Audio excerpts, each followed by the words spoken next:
What's up, everybody? It is Thursday, 8 p.m. Eastern Standard Time, and you know what time it is. It is the Affairs of the Heart live. And as usual, everybody is in the building. So debonair, easy said, easy done is here. Listen, I can't. We'll just wait. We'll wait. Because Easy came in like... I got some questions, but I want to wait. Easy came in like Southeast DC. Like I'm at Trade House and I gotta clock in real quick, and then I gotta go and do what I gotta do after this is over with. So don't make this too long. So hi gentlemen, hello, welcome. Hey. He like in a private location, like yes, reporting live from not a location. This is not the couch. You know, we normally get like a scene. It's like a whole scene in the back. Right. He got this whole hand situation going. What is going on? You can't tell anything from right now. Like, if I was captured, you could not find out where I'm at right now. I just want to know, did the picnic go well? That's all I want to know. Listen, apparently it did because he ain't at home. Let's go from there. It's a special Thursday because we have one of our most favorite podcasts on with us, and we've been talking about it for weeks, and I know you guys are going to enjoy them. We have the aunties of the Minority Report, and we're going to bring them in. Corell is here, Dewan is here, Jarrell is here. Hey, hello, gentlemen. What's up? Oh, come on for it. Come on for this work. That's what I like to hear. The aunties are here. I am so excited. Thank you guys for joining us. Thank you for yes. Absolutely, absolutely. I don't know why I want to scream new Monica. So gone over you. Yeah. So for those that are not familiar with the Minority Report, if you guys could let us know, about your platform, your podcast. I love it, but you can tell our viewers so they know exactly what the Minority Report is. Yeah, the foundation of it is just showing a fuller spectrum of what it is to be a person of color in the queer community, quite honestly. Jarrell, Dewan, and I, we've been friends for years, and how it started was we just always wanted to see something out there that looked like us, quite frankly, and have the conversations that we were having at brunch and via text, wherever it may be. So that was the foundation of it. Because a lot of times when it comes, especially within the Black community and you being gay, it's a siloed thing. It's a monolithic thing. And we're like, okay, yes, we're that. And we're this, and we're this, and we're this. And we're professionals. And we're in corporate America. And we do this and that and this. So we wanted to just have those conversations out there. And so that folks coming up that may still be in the closet that might not see representation of themselves out there, they can look at us and be like, but you know what? Corell's over there kikiing with his Judies. Jarrell's over there acting crazy. Dewan's over there acting crazy. Corell's acting crazy. But at the end of the day, getting our stories out there, that's all how it started. And that's what we wanted to be. And so far, so good. We just celebrated our 2nd anniversary. Ow. Yeah. New episodes every Monday. So we're in it. Love it. Now, I love how you guys tend to do a very good mashup between politics, social engagements, new music, new movies. Like, you guys do a really good job. How do you manage being able to pull all of like the hot topics for the day and have a perspective on it? Ooh, I don't know. Like, honestly, it's just stuff we're interested in. That's the most of it. It's just like, we're Black men, so Black Lives Matter is going to matter, and we need to talk about it. New Monica, like, new shit. We're like, okay, we're interested. Let's talk about it. So honestly, the foundation is talking about the conversations we were going to have anyway, and not being scared to put it out there, being vulnerable enough to put it out there as well. Because there's many times we're telling stories. We're like, damn, we're about to tell that. Well, you know what? It is what it is. Let's get it out there, you know? And we don't always have to agree either. That's another thing that, like, a lot of times we're like, I don't agree with what Jarrell said. I don't agree with Dewan said, but we have the foundation of respect. I might not agree with them on something that they have an opinion or a fact on even, but we might hash it out a little bit here, but then literally 10 minutes later, we're going to be like, but damn, girl, did you hear that new Beyonce? You know? And that's okay, because that's friendships. That's truly what friendships are. And as long as you have that respect level, everything's going to be fine. I think the other thing is we were already having these conversations, these these widely different conversations anyway.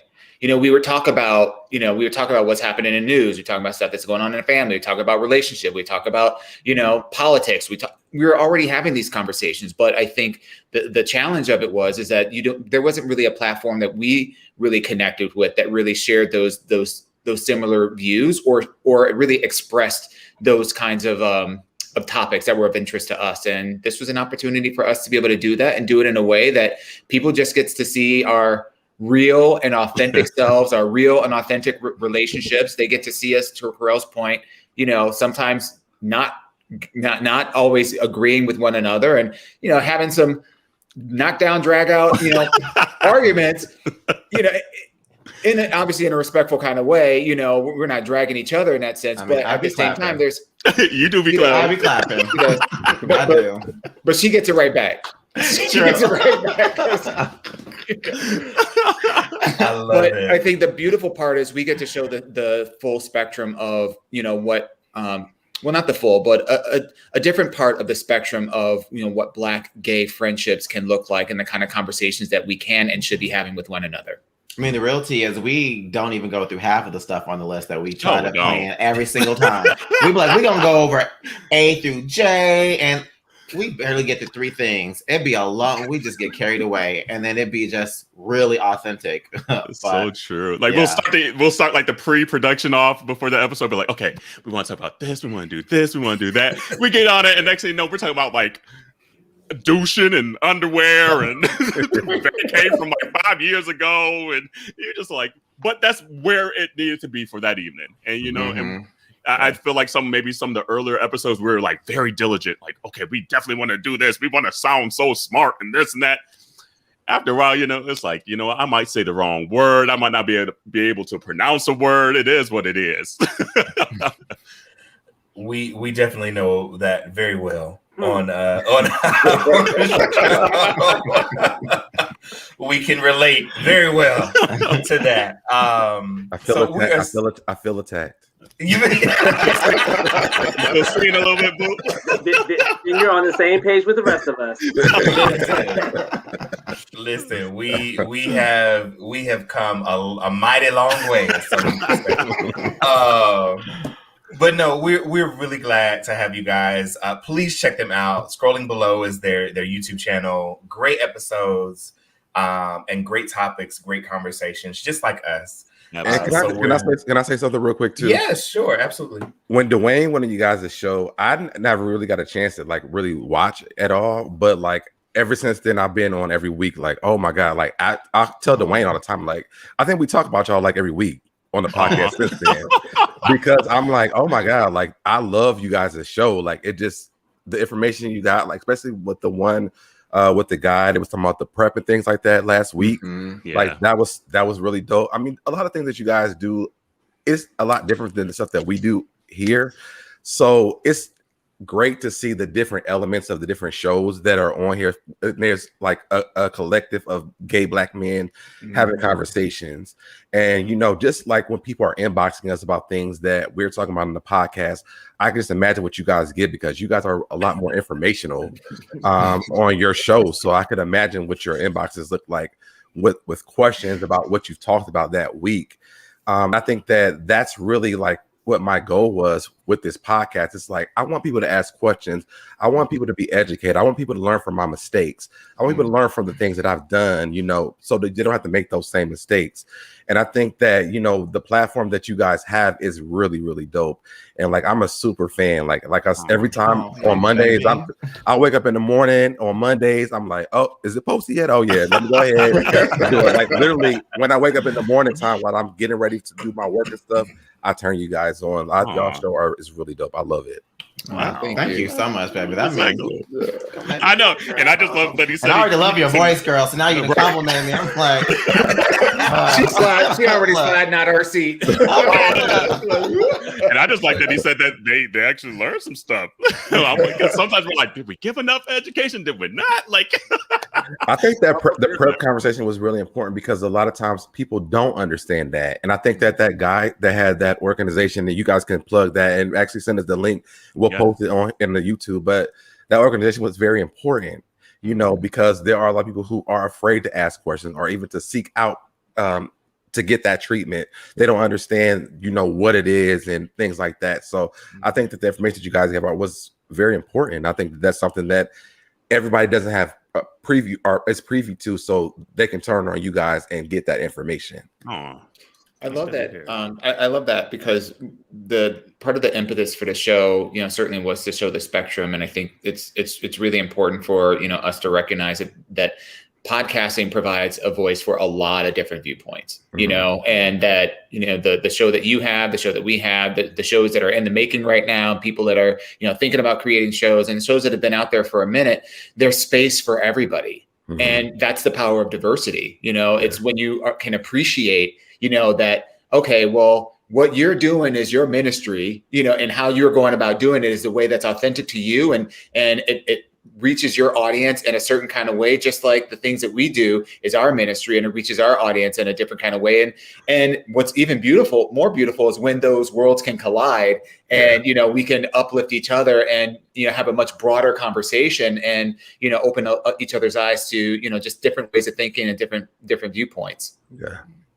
Absolutely. I was going to say the exact same thing. So absolutely.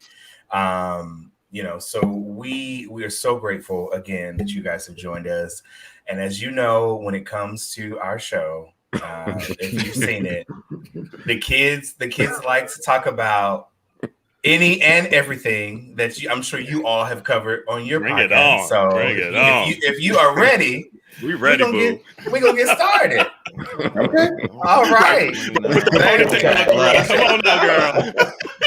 Get your head up. Really quick before we transition to that, just let everybody know. Obviously, they can find you on YouTube, but where else can they find the Minority Report? And we'll play this again later at the end. We'll do this again at the end. But where can they find you guys? Yeah, you can find us on all the socials. Minority, like you're sipping some tea, spilling some tea. Minority Report. Twitter's MT Report, but everything else is Minority Report. Facebook, TikTok, all that good stuff, and especially YouTube because you get to see how animated we really get. All right. So the aunties are here. And let's get it popping. Well, before that, we got to make sure we got to do some things real quick. So everybody who is viewing, make sure you guys, if you are on YouTube, make sure you guys are subscribing, liking this, stay in that chat. Also comment if you are watching later on. If you're on Facebook, make sure Dwayne tell them about that little link because I don't know what it is. If you're on Facebook, there's a link in the description. Please make sure that you give Facebook your permission for StreamYard to use your likeness and your comments. Otherwise, you will come up as Facebook user, and we'd like to share your comments. We want to know who you are. We want to see your face and your comments. So make sure you click that link and give StreamYard permission to use your likeness. It is in the description above. All right, is that it? So Debonair, we got it. All right. Easy said, easy done. Oh, okay. And she's still not giving her location. We're still curious about your location. I'm not going to do too much. I'm going to need you to drop a pin. Where you is? I already see someone in the comments who's trying it. Listen, you leave Meech alone. Meech is just here to say amen. That's all. You've been saying amen a lot lately. Hey, Meech. Meech, hey, Meech. Meech is Easy Said Easy Done's best friend. So when he comes into the comments, it's showtime because all the tea is going to be spilled from Meech. So we like it when Meech is here. You got to watch out for the little nuggets that he drops, and then You know how sometimes when you need to tell a story, you don't want to tell all the story to somebody, but then there's somebody in the background be like, "That's it." Right.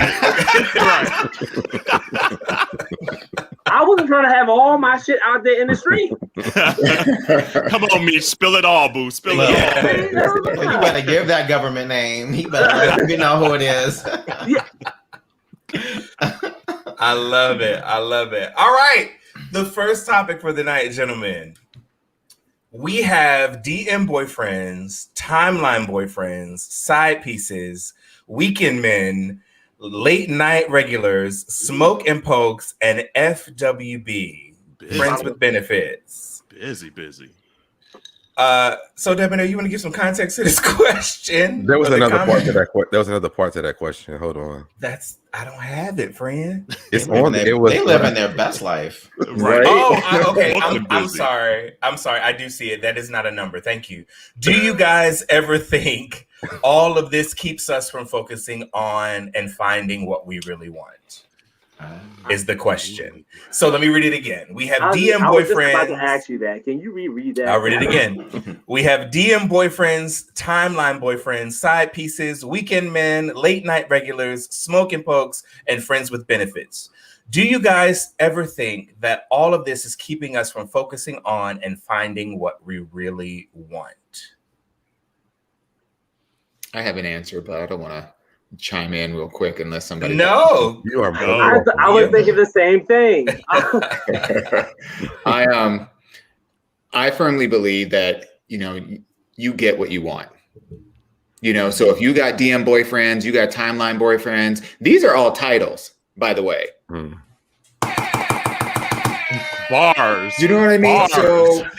So if you got them, it would be a different story if they were saying I'm getting unwanted advances, right? I got acquaintances that want something more than what I can give. But in my opinion, and this is not an absolute, so I don't come for me, please. But I firmly believe that, if you want something, you go after it and you make space for it. If you want to lose weight, you find a way to make that happen. You want to stop drinking and smoking, you find a way to make that happen. You want to grow your career, you find a way to make that happen. So if you really want, the ideal of what some would call a traditional relationship, because I'm assuming that's, relationship or love or whatever, then you would make the decision to remove the barriers for you to be able to pursue that. And sometimes you just don't, we all have blinders on. And a lot of times we have blinders on that prevent us from really even knowing what we want. So we settle for, the list that's showing down here. We settle for those things because we just don't, we haven't really determined or resigned ourselves to, pursue true love, true relationship, or whatever that's supposed to mean. So my point of view is if you got those and you're entertaining them, that's what you want for right now. And it may change in the future, but for right now, that's what you want. Can I get an amen? Amen. Like, Meech, where's the amen? Right. Amen. That's what I mean. It's one man's opinion. No, that's not one man. That's two mans. Because I was thinking the same damn thing. And also a disclaimer: ain't nothing wrong with any of those titles. If that's what you were going for, and that's what you want, that's what you love, and you living your best life and protecting yourself and doing it right, do you?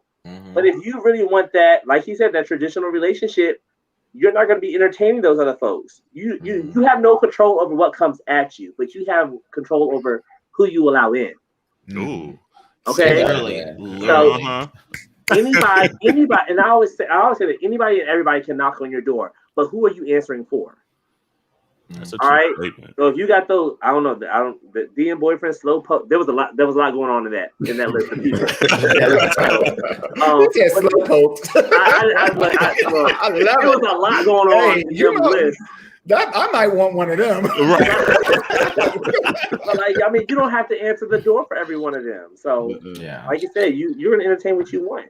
Yeah, I also think that all those things can evolve into something more though too. It may start as friends with benefits. It may start to just be a regular booty call or friends with benefits, etc. But you might find yourself catching feelings. But you got to make sure that you're communicating that, because if the other person is not reciprocating that same thing, then you just look like boo boo the foo. So at the end of the day, just just go for what you want. It's okay. You can start off here and it could just be for fun and jokes and just passing the time, but things can move on and progress to something more serious. Yeah. I feel sometimes people get so wrapped up in titles and going to, that's what society taught us is supposed to be and supposed to look like, that you get so wrapped up in that you might have a side piece that is really meant for you, and you're just so worried about what the perception is, and you met them on this app or you met them at the bar or this and that. You're missing your blessing because you're just so wrapped up in that. It's just like, once you kind of let a lot of that shit go, you don't care what people are labeling it, because you know what's authentic and true for yourself. So it is what it is. But I mean, everybody like a little late night regular, come on. I love it. So Dominic, you got any thoughts? I think I kind of interpret this a totally different way. Come on now. We don't be scooted on in. Let me add the overtime minutes to the show now. I mean, this is not going to take long for me. To me, it feels like Voltron, like we're putting pieces together in places to fit parts that I need for me. So this list of things are just different parts that I need for me. But I mean, these could get in the way of me actually finding someone, because I'm so used to being able to call this person for this person for this person for this, instead of getting it from one person. So I think that could be a crutch. I think all these titles could be a crutch, because if I have all these things, they're fulfilling different parts instead of just finding one person to do all this with me at one point. Do you feel like you only need one person? Because there are alternatives to just a monogamous relationship. I mean, I don't feel like that personally, but I'm saying, these are a lot of titles right here. So right, that is true. I don't I need this whole list of people. I don't like that. All right. But I'm able to have all this and give me a smoking poke, and it'd be fine, Right. But I just feel like a lot of times, because to me, we've talked about, dating is hard to me. I don't understand it a lot.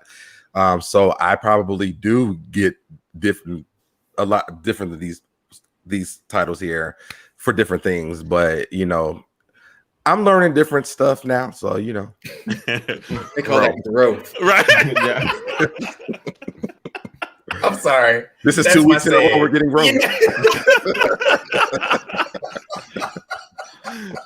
I'm laughing because last week that was my thing. That's growth, like that. And so for you to just say that, thank you. I appreciate. Come on, Insecure. I appreciate you, Dewan and Dwayne. We're it's always close. We see each other. We see each other. Awesome start to the conversation. Let's go to some of the comments because the kids are here. And they have a lot to say. Taj, what's up? Says it depends on what you focus on. Half the time, half the time it is all talk, no action. Yes, I agree with him totally. So sometimes all of these titles come with no talk, all talk, no action. Mm-hmm. Somebody said "ouch" in the comments because they felt you stepped on some toes, and that's okay. Chef is here. Chef says that's all some people know. They don't know the what it takes to be in a relationship, or they don't know to focus on, one thing, to have kind of tunnel vision if that's what you want. All some people know are these titles. And that's very interesting. It's very interesting comments for the sake of our community and the times that we're in. Because we have access to all of these titles via social media or via, our cell phones or the multimedia world. Like it's easy. It's a lot more accessible. Like I have to think back a lot of the times to, the late 90s, early 2000s, when we didn't have such advancement in technology, and how, dating was a completely different beast. It was a completely different thing. And now it's so easily accessible to be sliding somebody's DMs or, smoke and poke. I don't even know what that is. That's new to me. That's a new term for me. I'm like, when you smoke weed, you come over and smoke some weed, and then you boop, boop, boop. Right. So, when you watch on Twitter, when you see the point, like, my weed man came over. Oh, yeah. And I'm glad you said Twitter too, because that's where it's at. Twitter's lit. Listen, that's what I got from that. The other thing that I keep thinking about, because there's two sides to this particular question. One, are we talking about a real distraction? Meaning, I, as a person, as I'm evaluating the things that are in my life, I'm finding that this is a distraction, or I'm questioning if this is a distraction. The other one is it a matter of perception? Meaning, am I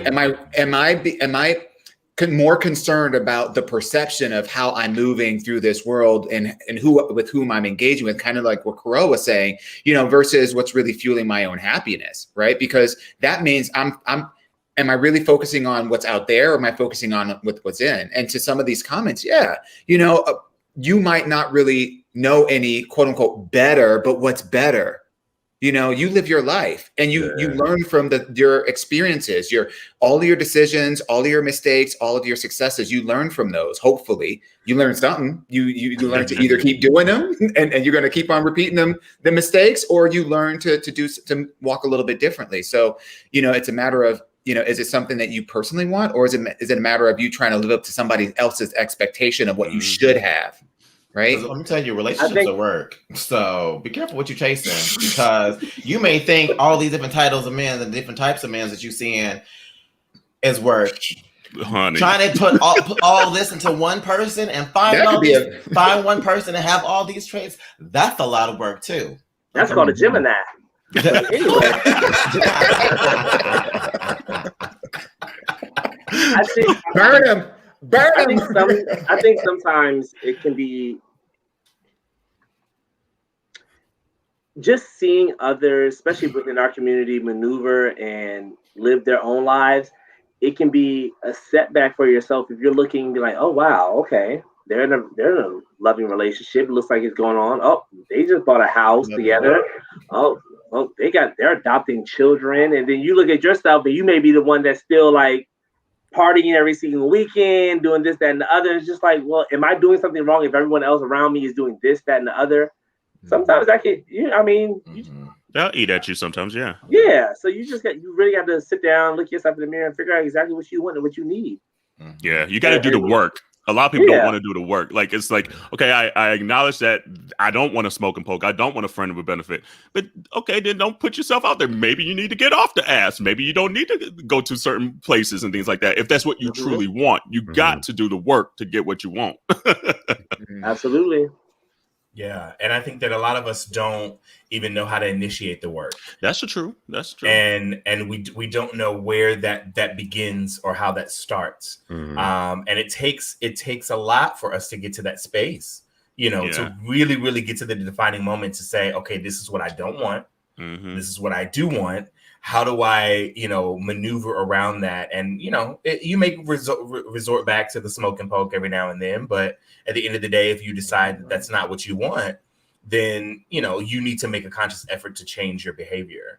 And that's where it gets tough sometimes.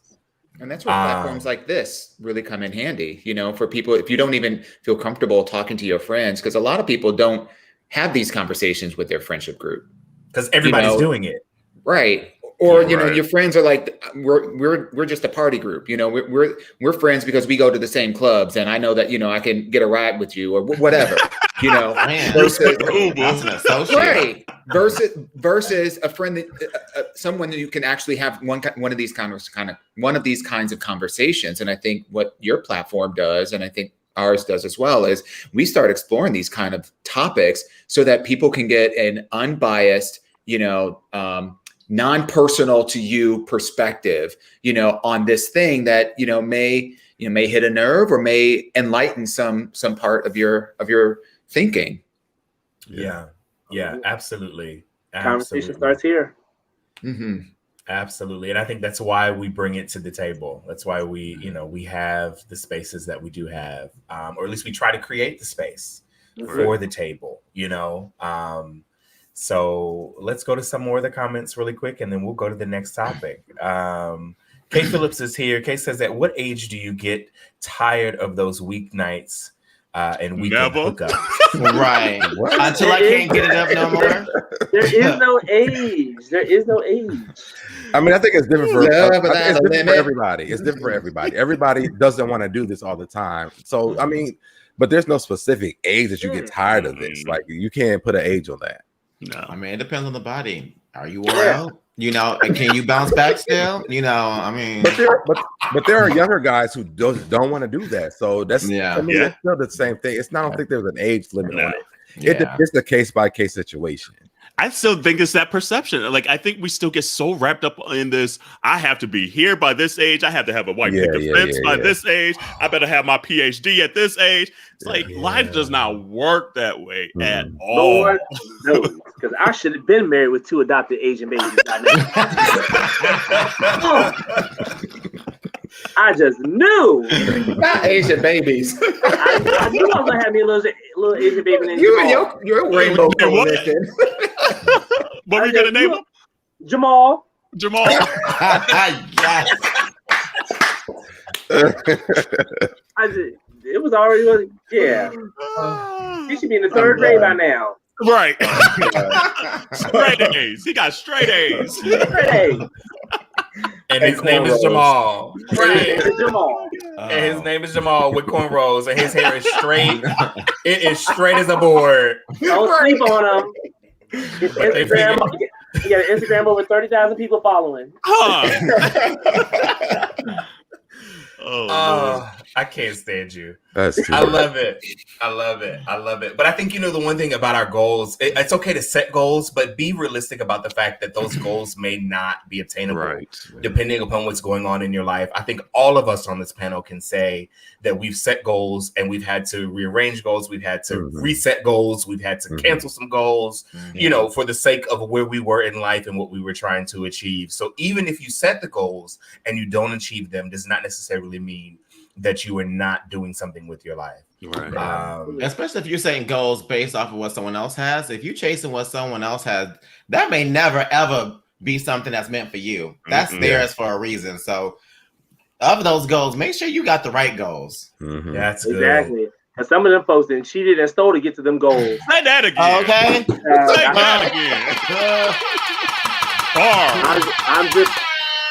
I'm just gonna put it out there, right? I'm not calling nobody's name out.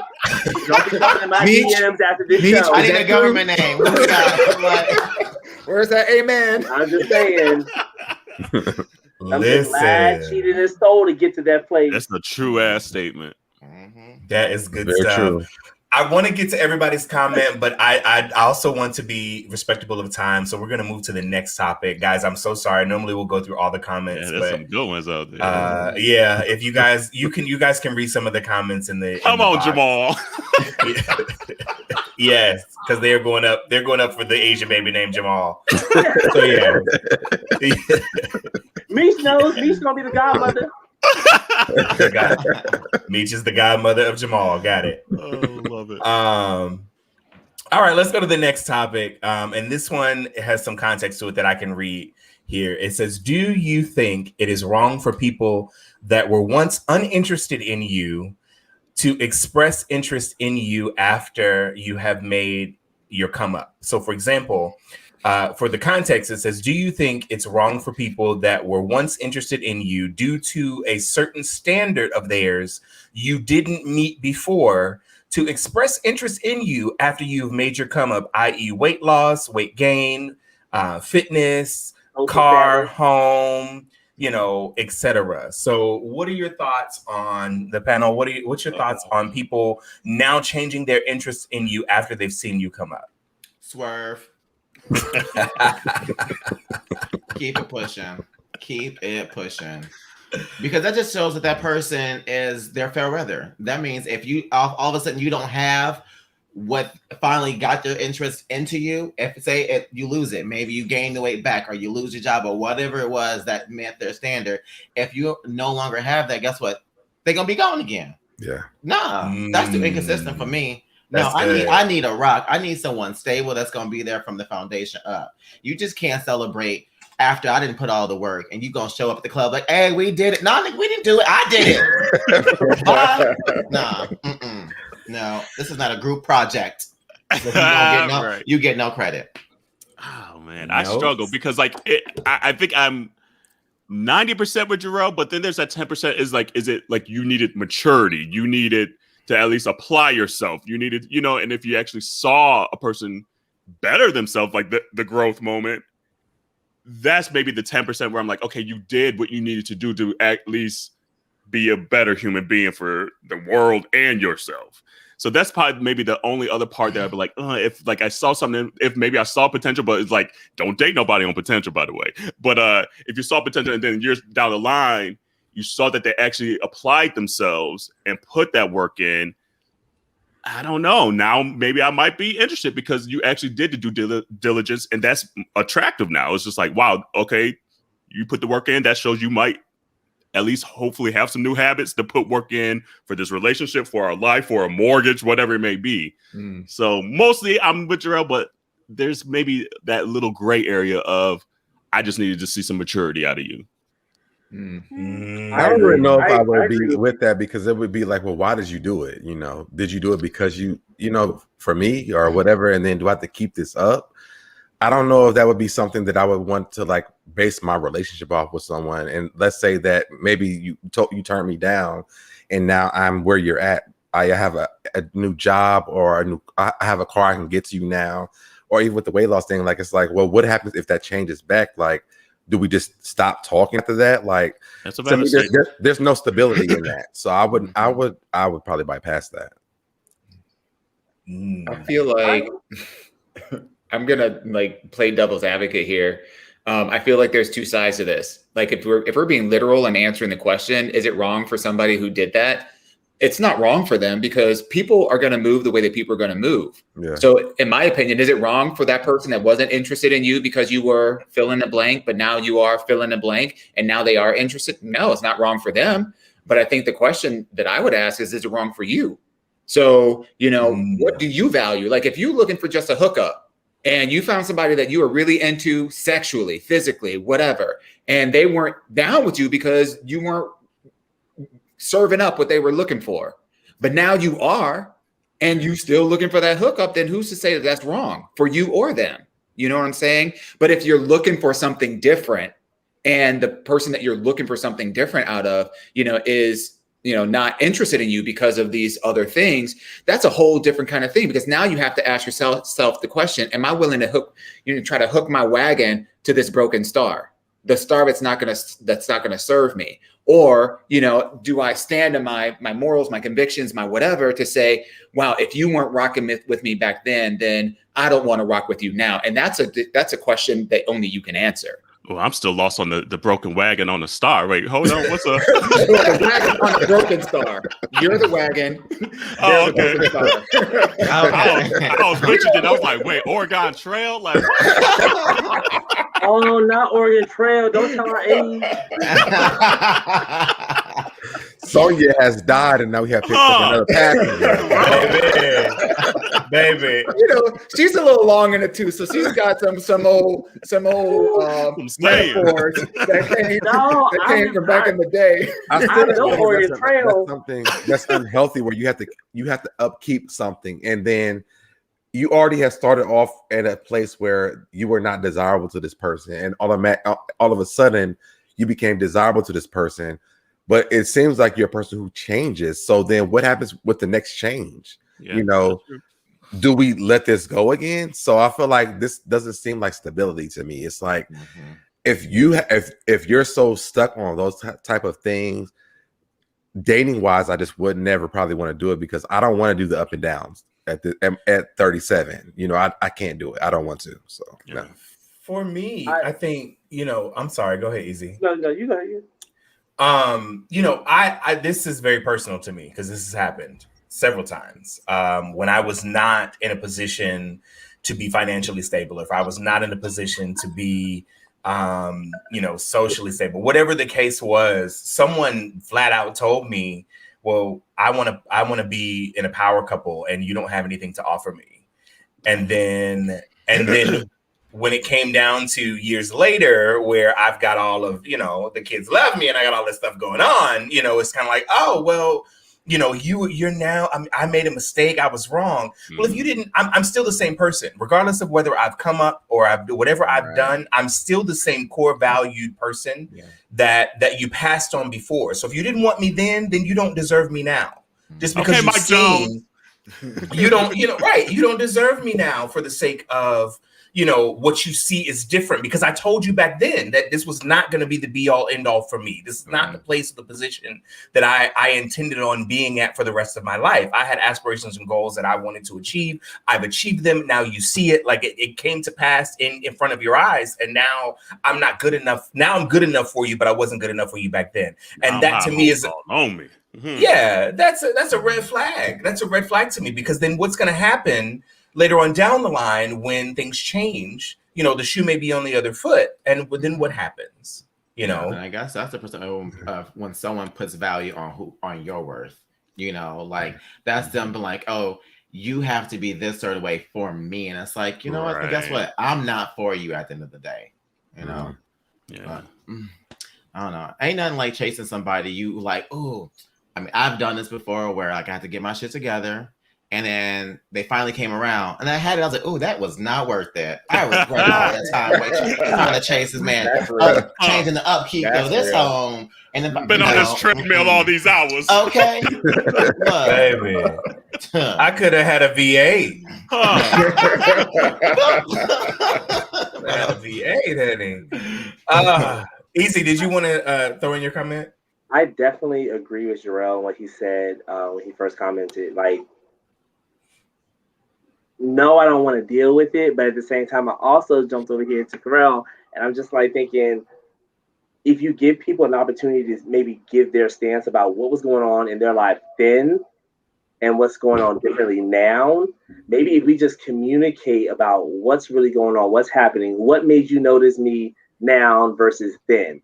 Like, were you in a situation or were you, like, what was going on? Let me know something so that I'm not looking crazy in these streets. Because me personally, I've been there before where I was a club promoter and a lot of people like wanted to come at me because they wanted to get close to whatever celebrities we had at the club, or they wanted to get that VIP treatment. And you think it's so minimum, but people are really hung up on cutting the line or having that section that's above the next section or getting their bottles brung to them. People be living off of that shit like that. And I definitely, you know, fucked up a few times in the beginning, but these are learning experiences. But you just got to communicate, because a lot of times, like we've all said on here, I need you to be with me when I wake up. Not when I post up, but when I wake up. That means I don't need you double tapping on my Instagram pictures because that's a filter. I don't need your filtered love. I need you to be there with me when I exhale and let this gut out. I need you to be there when I got the crust in my eyes. I don't need you to be there when I put that filter on. That's not what I want for you. Because at the end of the day, you sit here trying to figure out if I'm good enough for you. Bitch, you're not good enough for yourself.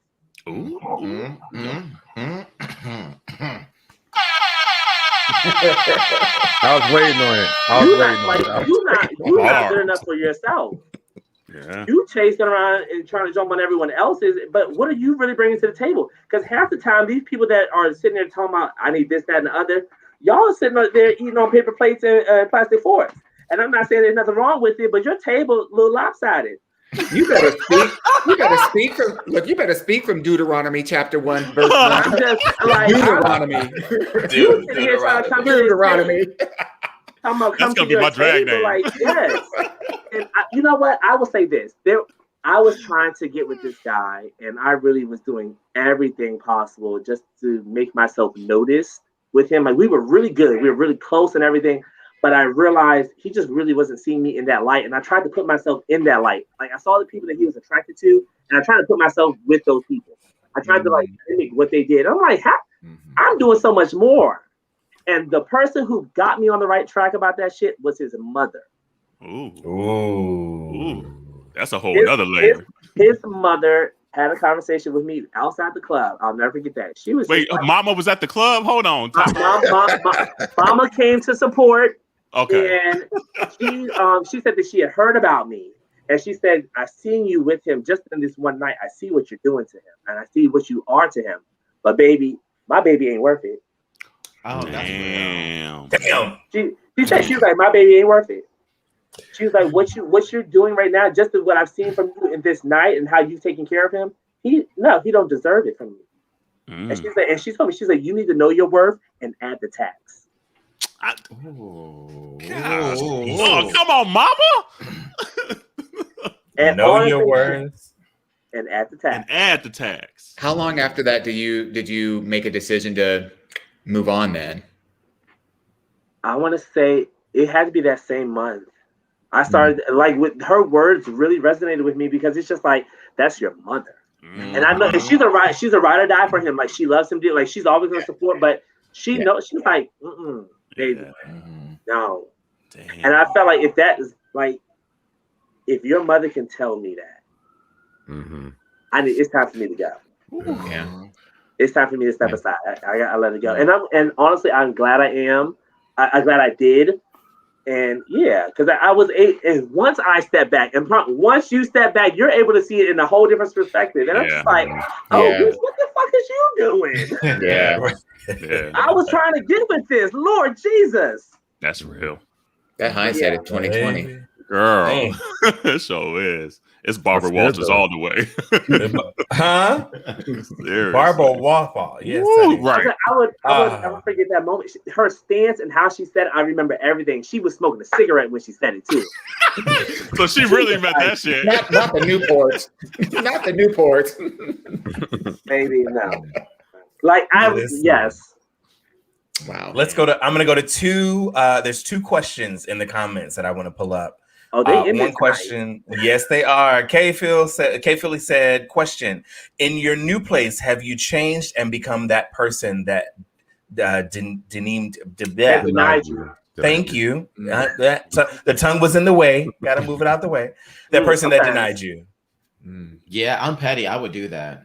Like, I'm sorry, but like that rejection, it stings. And I like, me personally, I'm like, I hate to say, but like my confidence sometimes get rocked by that rejection. And I find myself then being like, that's the standard. So then I find myself then trying to be like desirable, not necessarily wanting that person, but then making sure that the next person can't say the same reason to me or, reject me for the same reason. So I find myself being like, you know what, I'm going to do this just to be like, fuck you.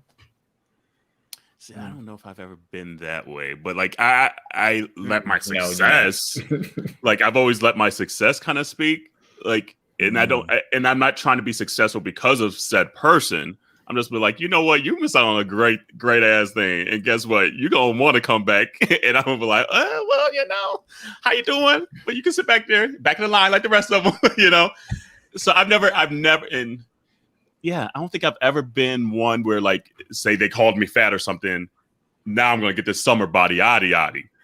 Never been that. I mean, when I see this question, I think that it's saying, like, have you ever done this to other people? Like, when if someone said to you, like, they don't want to date you because you're fat and you became skinny, have you done this to other people? Like, I can't date you now because you're skinny, like you're fat. Oh, my fault. No, I took it as if that person denied me, like denying them back once I made it. But I'm talking about the person who denied you, but like with other people, like, are you doing this to other people now? Oh no, I just no, I don't. That's not how I operate. Because I've been just empathy. Like if you have the ability to be empathetic, then you know what it's like to have someone do that to you. So I feel like the decent thing to do as a human being is to be like, you know what, I'm gonna make sure that I'm not gonna treat anyone else like that because I know how that personally feels. You know, and kind of like what Carell said earlier, you also kind of you might be missing your blessing. So when you are doing that to people, you are like pushing people away from you. So yeah. I think some people just need to get on the whole. Stop trying to get there when everything is already done. When all the work is already completed. Like, because baby, it's fun on the go up. Like it's fun climbing this ladder. All right, like we can have fun together. You can help me. I can help you. We can help each other. That part. And it's a lot more meaningful when you actually do it together. When you find somebody that's willing to climb the ladder with you. Like it's your turn to climb a few more steps. Let me help you. Let me push you up. And then they're like, okay, but let me reach back and grab you. I'm good. I'm stable. Let me grab you and let me pull you up and bring you up here with me. Okay, now what can we do together to climb that ladder? That is a different type of energy that I don't think that we conceptualize in our community. We don't realize what it takes. Obviously, we say a lot of the times that relationships are work.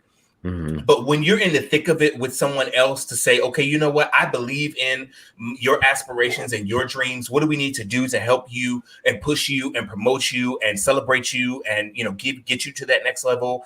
And then when that same person comes back and says, okay, you did this for me. Here's what I'm thinking is what I would like to work on. And they take that to heart and to own it and say, okay, come on, let's work on this together. Let's do this. That is a different type of energy that I think that if a lot of us conceptualize a little bit more, then we would have a better understanding about the definition of a relationship. It's not the social media posting. It's not the pomp and circumstance. It's not the parading of what everybody is seeing on social media, but it actually is the longevity that you're trying to put into having the relationship and the work that you're putting in to make sure that your foundation is solid. Yeah, absolutely. I think there's also just this element that we're not really talking about, which is the superficiality with which we interact with people. Because if you think about how a lot of people, not most, but a lot of people who are single are meeting each other, they're meeting each other through like social apps and things like that. So it's very easy to be dismissive of someone, that you do not find attractive for whatever reason. And in a lot of instances, that's okay because you're attracted to what you're attracted to, et cetera. But I think the crux of the original question is really about someone who is being rejected, not for who they were as a person, and perhaps knew somebody, socially or whatever. They had enough interaction with them to know that, there could be potentially something there. And that person just wasn't having it for whatever things that they had, blocked up. And now that they now meet this criteria of superficiality, let's just call it what it is, now they meet this criteria, then this other person is interested. And I think that's a very different thing than, let's say I was attracted to you, Dwayne, and, I come up to you and I approach you. I'm like, hey, let's whatever, spit whatever terrible game that I have.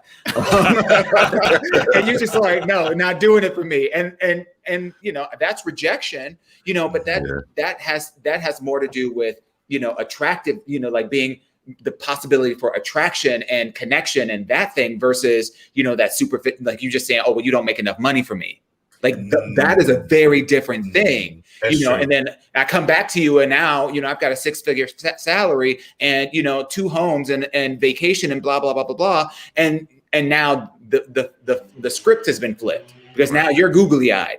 That I think that's a very different thing than just regular smegular rejection. Right. And I think we should be clear about that when we're talking about like this situation is not just rejection. Like there are people you're just not going to be attracted to for whatever reason. Yeah. And that's okay. It's okay. Yeah. And you can have a lot of body work. You could do a Kim K and come back and be feeling yourself and having them feeling you. And that can be okay too. Right. If you can afford it. Listen, honey. If you can afford it. The last question for this topic. Luce is here. Luce says, playing devil's advocate. Who were you before you came up? Some people don't show up as their best self before they come up, and that impacts how others not only receive them, but also how they show up. So were you showing your best self, so to speak? Were you showing the facade or the mask? and that's what they rejected. And then when you came up, this is who you really are. Sanctified. And now, how do you regulate that? So for the panel, what do you think? So basically, it's like a self-esteem issue, basically. Right. So the person who they thought that the other person didn't want to deal with them because of the flaw, basically it was because their self-esteem just wasn't where it was at. Because I mean, we've seen it a lot. I mean, let's just take Lizzo, for example. Lizzo is very body positive, and people would not expect her to be who she is, but she's very body positive. She doesn't care what you think about her, but she's the beautiful person in the world if you ask her that. Mm-hmm. But and most guys are attracted to that. So take that back to another person who looks like Lizzo, who is not very confident in that. That is very unattractive to some people, because it's like, now I gotta build you up every day, or you don't give off the energy of what I want. So I understand this question, because that does make a big difference in how people view you. Absolutely. That's in that 10%. Self-esteem will take you so far. So far. I mean, come on, look at oh boy, I call him Mosquito, but Flavor Flav had a whole ass career. Listen. And not to mention that Jay-Z got Beyonce, but we don't talk about this. But we leave that one alone. You leave the camel alone. You leave him alone. You leave that But Giselle ain't gonna get outside of that confidence was outside of the roof, and he got her. Power and respect can be very attractive on some people. Yeah. Nope, I ain't talking about that one. Beyonce ain't saying this. That's a very good point, though. That's a very good point. Yeah. People in power, it's a different type of attractiveness. Yeah. It's a different kind of energy, but I'm sure they experience rejection just as well as the common person, Absolutely. I mean, you see these celebrity breakups all the time. J-Lo and A-Rod. Like, yeah. She fine. Okay, like, but that ain't enough, baby. It's just not enough to be skinny, and you want to get back with your children's father. That's fine. That's all right. Let me just say, it broke my heart when I saw Halle get cheated on. I'm like, God damn. Right? It broke her heart and her brain. How Sway? I'm like, if the rich, beautiful, and famous people getting cheated, I don't stand a chance. Look, 5 years ago when Lemonade came out, we were like, Jay-Z did what? What about this ring? Oh shit! And Beyonce was telling us for years. If you listen to that catalog, she been telling us. I said if Beyonce got cheated on, we all are about. We can all get cheated on. That's right. The very first time was Ring the Alarm, honey. The way that she expressed in Ring the Alarm that so you got another. But no, she had that other song that it never got released. What was it called? You must have just lost your mind. Yeah, lost your mind. Yeah, right. And she went in on that song. Yeah, listen. I mean, she had Me, Myself, and I on the first album. She said, "You know what, Jigga." You know what? In the end, all I got is Me, Myself, and I, and these bangs, the bangs. Baby, LaBelle said two names, Will and Jada. That's a different type of situation. That's a different type of situation. Entanglements, exactly. That's a different type of situation. But you know what I will say about Will and Jada? I respect the fact that their relationship is on their own terms. Yes. Yeah. They don't have any problem now that she has this platform. They have no problem saying, okay, well, let's bring it to the table. Yes, this was the situation. We were broken up, it's on their own terms. And that does not mean that they don't love each other, or that does not mean that they don't, they're not in it to win it or support or whatever the case is. I am a stand for them and their situation. Please make it very clear that is not everyone's stance. No, not at all. Because we're not coming to the table. I'm flipping the table. You the guy me fucked up. I would love to be able to have a moment with my partner to just come to the table seriously with anything, because I think that that's very important. A lot of times I feel like we just throw shit away because we can't come to the table and have a conversation. And to me, I think this is the most healthiest thing that Black people have seen when they have this red table talk, because it's not about, oh, he did this, I'm out. He did this. Punish him. It's like, let's come to the table and have a conversation. And I think if we learned that early on in life, it would just help our relationship so much more. Yeah. Communication is so key, though. Like, I don't think everything can be brought to the table. I mean, just because you came to the table doesn't mean that everything leaves where we're all right and everything is great. But coming to the table means let's have a conversation and talk about it. Take out all of our feelings, but let's talk about the issues and let's talk about it, period. And that's it. And then if you decide to leave, then you leave. And you go. Yeah. Yeah. That's it. I understand that. Because that's not my ministry. That's my struggle. Yeah, because the moment you say I'm cheated, I'm getting up from the table and I'm packing your shit. Come on, Angela. Angela, exactly. Waiting at tail. There's not a conversation. So you accidentally fell in that booty hole? No. No. Not just the booty hole. No, Keisha, it's a valve.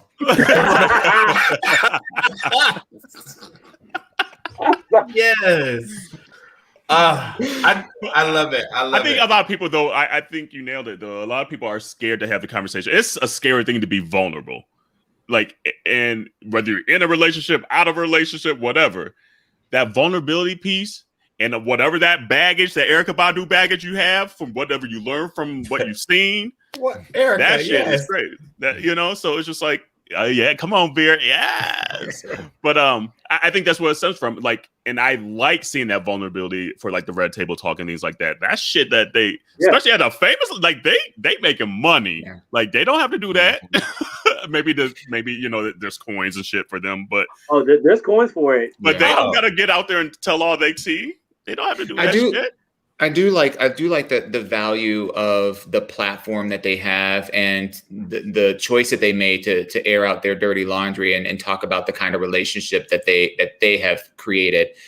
Because I think what that's done, particularly in the Black community, is given us license to really reevaluate what would a successful relationship look like to me. And it's bunking the idea that it has to look a certain way. Just because we saw all the fairy tales and read all the stories in the Bible about relationships, and there was a lot of stuff in the Bible that weren't really great, but we grew up with a certain idea of what it's supposed to look like. And the reality of it is it's not supposed to look like anything. The only things that the people that are involved are supposed to do is just be their authentic selves. And if it works for you, whether you're polyamorous, whether you're monogamous, whether you're asexual, whatever, it works for you and it don't have to work for anybody else. And I think they're opening up the lines of conversation around relationships being what you make your relationships to be and what your boundaries are. So easy, like a deal breaker for you is cheating, but it might not be that for someone else. And that's okay. It's not an or conversation, it's an and conversation. Yeah. For sure. And I think a lot of times too, seeing the relationships that we saw growing up, granted they weren't, Black gay relationships, but I'm pretty sure if you were able to sit down and talk to your mom and dad, grandma, grandpa, great grandparents, I'm pretty sure they've gone through their struggles and their dirt and their knockdown drag outs. Yeah. Because honestly, as I'm getting older, I'm learning about some of the things about my great grandparents and I'm like, wait, what? Mm-hmm. Y'all went? Papa was a Rolling Stone. I'm like, and you stayed? Grandpa was in shit. Right? That's a true ass statement. But like, I feel like in our community, we're just taught to shut up and not ask questions and just go with it. That like it's the collateral damage from that is we're still dealing with shit from generations ago. And it's like, and that's what I love about the Will and Jada shit. They're trying to break that shit now because like even like the most recent one, you see what they call a GAM, like she been married 4 times. So Baby it's like, GAM, yes. And so it's like, let's talk about this shit now because I don't want to get married and divorced. That's a lot of coin. And then B, that's just a lot of emotional shit that like to go through your whole life dealing with that. Let's knock this shit out now. I ain't got time. Not a boulder. That's the boulder. That was a rolling boulder. That's probably why me and me get along. My father was a boulder too. I'm one of 12. I'm one of 12. Yeah, they had relationships. And that's only and we only count the ones that we've actually met. We know that there's more. We only count the ones that we physically have seen. So I found out some stuff from my grandparents literally the last decade of my life that I have another uncle, I have another aunt that it's crazy. So where Lachey say, baby, them old folks kept quiet, they showed did. That part. They showed did. They ain't have Twitter. They ain't have Twitter back then. They didn't have Twitter. It took the news to make its way around. Right. They didn't take their drama to Facebook. So did. They took it to the juke joint. And had some corn liquor until they get that liquor in them. And had some liquor. Absolutely.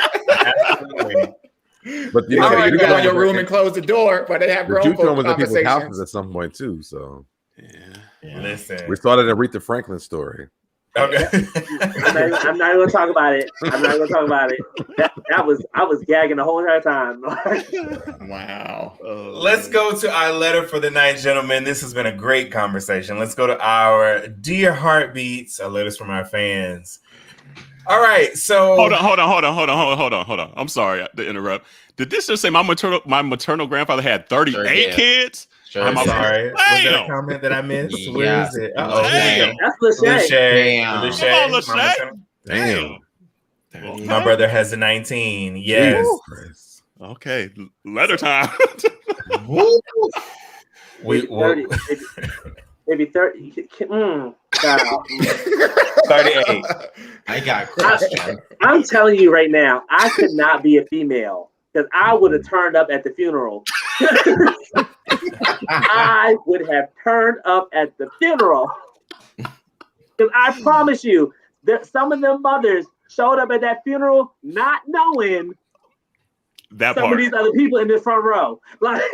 It's like, why your ass crying so hard? Look, they found out when the funeral was at the stadium. That's how they found out. Okay. We're all in the front row.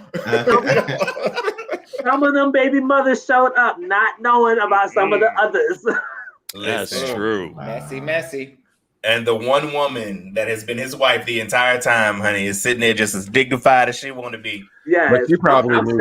She probably knew though. She probably did. She already. She knew.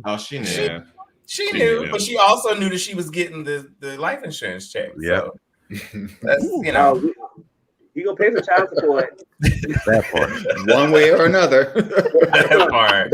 I'm the alpha and omega. You can have all these others, but that check coming to me. Right. Listen. Lachey said some of the kids found out they were siblings at the funeral. Okay. I told you. Yeah. Like, I knew your ass looked like me. Right. And we went to high school together. We was in the I said to your ass in science. We not play cousins. We real brothers and sisters. That's the one, the Hoppo. That's why they said we play cousins. All these years, they done lied to me. We've been brothers and sisters. Like the old folks, they just had a way of keeping things on the hush, and I'm just like, I don't know if I could be a great grandma, like just letting people walk around looking like the rest of my kids around town. Like, I don't know if I could have been silent. Like, we don't know how to do that in these days. We don't do that in these days. No, because like back then, like, okay, you tear up your community. What now? Like the white folks ain't like gonna let us live, and now we don't tore up our community. Like, what the fuck else we got? Can you and imagine that's a sad going through the white pages though, looking for every baby mama in the white pages? Like, oh shoot, here we go. That's a lot of work. That's a lot of work. You got that remember that rubber thumb? That rubber thumb. Let me tell you, okay. Not the white pages. Look, But it's true. They didn't have. I ain't heard about the white pages in so long. Looking for the last name. Right. The last name. Everybody got the same last name. Look, if he had the same last name. Up in this bitch. What's last name? What's her address? Okay, I'm about to show up. And then Right. And don't let the house look better than yours. You gotta pull the phone up. You gotta. Right. I done missed the damn number. Hold on. Yeah, you gotta start all over again. Yes, I know about the rotary. Y'all so much. Ooh, I knew when they called it a pound. I don't know what a hashtag is. I called it a pound. I still call it a pound sign. It was called a pound sign when I was growing up. But low key, Dwayne still calls it a pound. I still call it a pound. I do too. I call it a pound sign. Let me tell you, Dwayne said pound on one of our episodes. And it hit me so hard. I was like, "This what? Did you just what?" He said a throwback Thursday for real. Yes. Oh my god. Talking about pound Kim K. I don't know. Like I just sorry. I'm sorry. I'm like, pound, you got me fucked up. Oh man, I'm sorry. I done derailed your letter, but I just saw that come through. I was like, damn.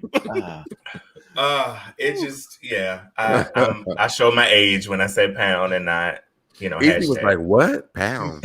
But I joined with you because I knew what it was. Like it was just I haven't heard it in so long. I'm just like, what? I paid it. I didn't pay anything because I didn't know what he was talking about. Easy caught it before I did. I was like, "Pound, okay, pound." So I thought that was a part of the message. You're preaching today. You preaching. I just show my age. That's fine. It's all right. And then you did it actually after that too. You said it we're 30 and over, and we look damn good. Boom. Exactly. That part. Exactly. You should be blessed to get this far. The next time I send a letter, I'm gonna have to put hashtag. I'm just saying. What did she say in the way to exhale, girl? I am 35 years old.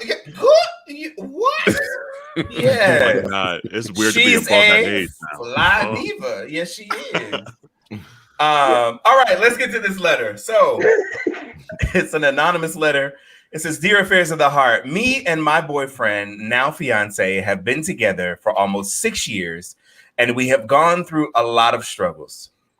Yeah. Our relationship really hasn't been that easy, but through all of this, I've had my best friend by my side to help me through all of my emotional turmoil." Yeah. So let's be clear. We've got the fiance, we've got the best friend. Mm-hmm. So recently, since I have been proposed to by my now fiance, my best friend also has been very flirtatious and has been revealing that he has been attracted to me. I honestly took it as I took it as a joke at first until the other weekend he confessed that he was in love with me. I felt like a bad guy because I had to let him down and tell him that I did not feel the same way, and now he is devastated. He feels like he put himself out there and I rejected him. Now he is very distant, and it makes sense. It makes me feel horrible because I miss my friend. Do you guys think this friendship is redeemable, or will it hurt me more because he wants more than a friendship and that I should let it go? I can't help but to also think, did I give him mixed signals? Do I owe him an apology? I just don't want to hurt him anymore. So please help. So you've got a situation where you're in a relationship, your fiance, but you've had your best friend. Your best friend has now, since this has transpired, you've now been engaged, has now shown feelings towards you. What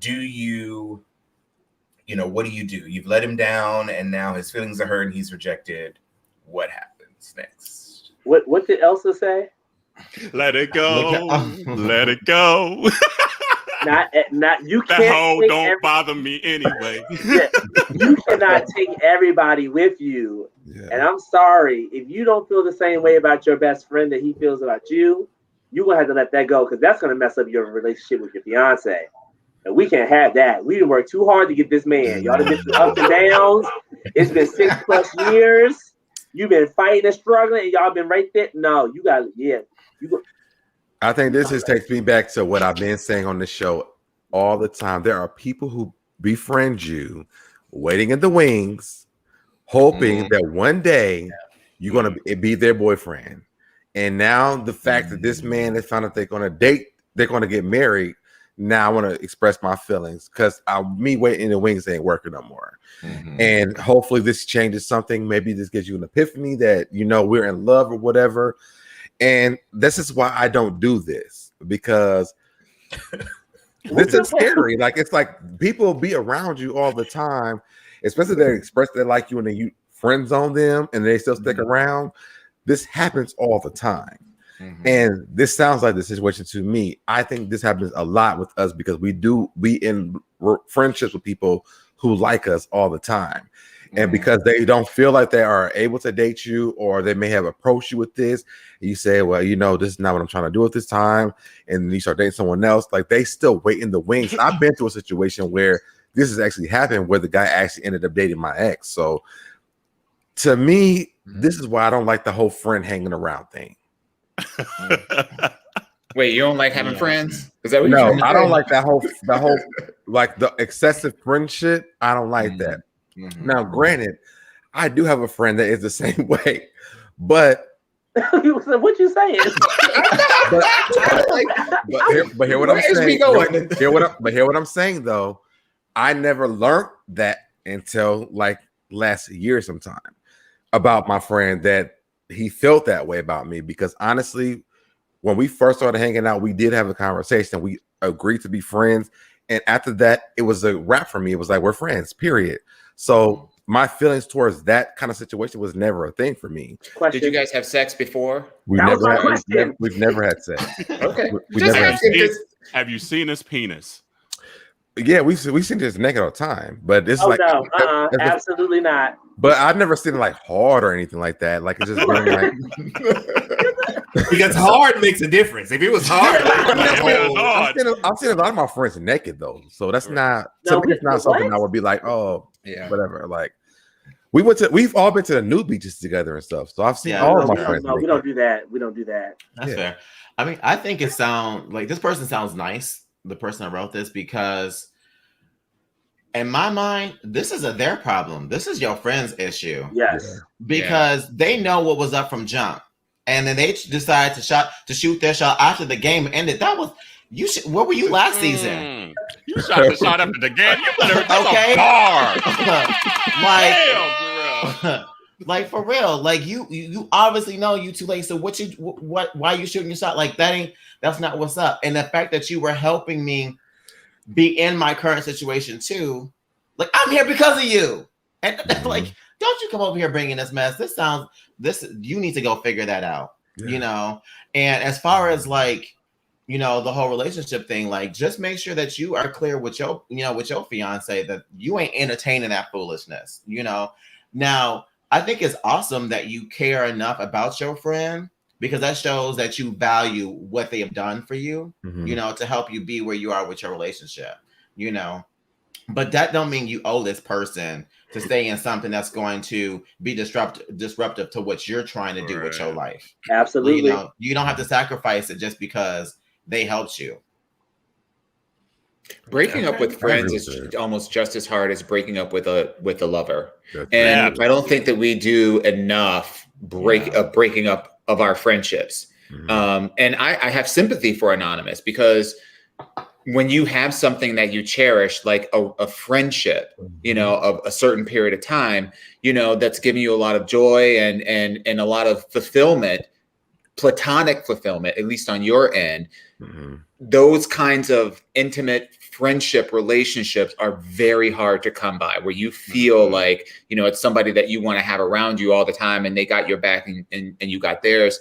It's tough. And, there will be a grieving process. And I think that's the thing that they're trying to avoid is, to go through that grief of letting go of this particular relationship. I would just say that in some instances, you can let go of something temporarily, and in other instances, you got to let it go forever. And that's really going to depend upon the maturity of both you, your partner, and this person who took it upon themselves to violate the relationship that you have with your fiance, which tells you a lot about their character. So you're gonna have to think real long and hard about, is this the kind of person that you want in your life? Because if that's what they're willing to do now, right before you're getting ready to be married, what do you think is going to happen when after you get married and you're having a fight about, with your now husband or partner or whomever, whatever term you use? What's going to happen when you have a fight and you talk about it, and best friend is gassing you up to leave him or her or whomever. You know, so you have to really think long and hard. It's not a question of, is it possible? It is possible to rectify a friendship and to maintain a friendship where someone has had feelings for you, because just like someone has feelings, they can fall out of those feelings and they can have feeling for somebody else. And in some instances, they don't. But the question of it is are you willing to put yourself through the work of that? Yeah. I honestly don't feel like the friend would do that, though, because if they would have done that, they would have been doing that before this confession. Because I think the letter said, like, they've been going through a lot of things and the friend has been there for them. So I feel like, you know, that could be a trick. Maybe they could have been in the whole time being there, quote unquote, being there for you. Oh, it's okay. You know, you'll work it out, trying to show them these behaviors, right? This support, all under the guise, because, you know, we got a lot of snakes around us that use a lot of trickery and foolery, right? To get what they want. But do you feel like he wasn't giving him that kind of advice prior to this confession? What do you mean? What kind of advice? Like the advice, like to kind of steer away from the person that he's getting engaged to, like to get them out of the relationship to be with him. Because I feel like I don't think they do. I don't think that their friend, that his friend. I don't know, to be honest, because I'm not, you know, in this situation. But right. But if I were to speculate, what I would speculate is, up until now, this person who had either come to realize these feelings or had these feelings this entire time finally had enough courage to say it out loud. So at that point, from that point on, knowing that you are now, if I'm that person that does that, I'm now taking a huge risk of losing the person that I love because, you know, now you can't trust, they can't trust me. And well, that's the biggest thing that one will be losing. So from that point on, how can you trust their intentions? That's the question. Do you have as the person in this situation that has that kind of friend that is in love with them, is it within your capacity to be able to have that kind of energy around you and in the vicinity of your relationship that you're trying to establish with your fiance, soon to be husband or partner or whatever? Is that energy that you want to have around? Or maybe you need to put a pause on that or cut it off altogether. And then maybe sometime down in the future, there's so many ways that this could go. It is. And it ain't none of them right, though. Right. Like, ain't none of them right. I'm sitting here going over, like, I feel like you done got drunk one night. You done watched my best friend's wedding, Made in Manhattan. You done watched too many of them stories where the best friend rolls in at the last minute coming down the altar. You not about to fuck this wedding up. Like, I'm sorry. I got my suit already. I got it tailored. The flowers are on. They coming next weekend. Baby. You just missed out. You got to chuck it up. Yeah. And now honestly, to anonymous, you got to tell if you have not told your fiance, you need to tell him. Whew, you so do. That's another issue that's been going through my mind. You got to tell your fiance about what your best friend has done. Yeah. Because I'm sorry, if I was the fiance, double homicide. If I was the fiance, I would feel some type of way if you did not tell me, and I find out later on down the line, like, you got me breaking bread with this motherfucker. Right, especially because I'm sure the fiance was always like, "You sure y'all ain't fucked before? You sure you ain't been?" You know. And that's already an issue in our community. Yeah. That's already an issue in our community.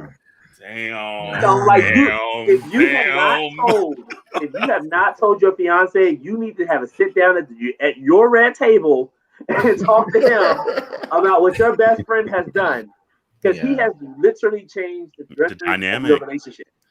And go ahead. I don't think that changes the dynamic of the relationship between Anonymous and the fiance, because if what it could be, right? Because if Anonymous ain't stepping out, if Anonymous ain't flirting back, if Anonymous ain't entertaining that, then Anonymous didn't do anything wrong. This is literally all on the friend's part. So Anonymous shouldn't be blamed for this at all whatsoever, unless they have been entertaining it. Well, Dwayne, speak on it. Well, this I was gonna bring this up because the last paragraph of the letter, The last paragraph of the letter says. Wait, stop. Did you hold a piece of this letter back? No. I read it. I read it. I read it, but I was gonna highlight this point, in the conversation, that the last paragraph says, do you guys think this friendship is redeemable, or will it hurt more because he wants more than a friendship and that I should let it go? I can't help but to also think, did I give him mixed signals? Do I owe him an apology? So this letter obviously is one-sided from Anonymous. However, we don't really know what kind of dynamic, were there mixed signals? Hold on, though. If there were mixed signals, Anonymous has already stated in the letter, I ain't mean it. Like, he's willing to apologize for it. Because if there were mixed signals, you would think that he would maybe have to rethink, maybe I am missing out on something. Maybe I do have to love my life right there. But he's right at the end of the letter, though.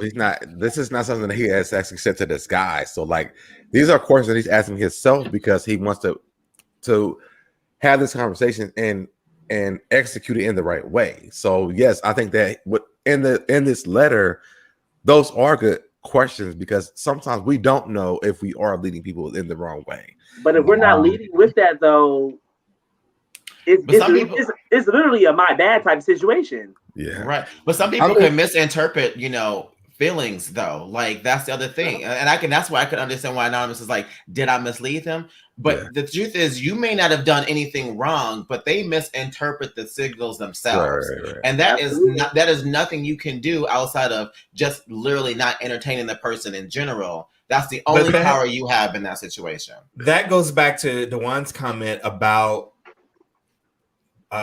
platonic relationships being just like romantic relationships. There is a level, it's a very thin line between your romantic relationship versus your platonic relationships with your friends. It is bitch, a sheet. That's all it is.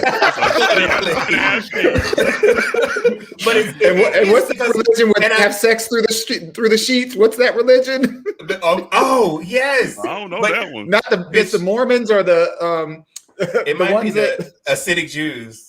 Oh, maybe that's what it is. That's what it is. The Hasidic Jews, yes.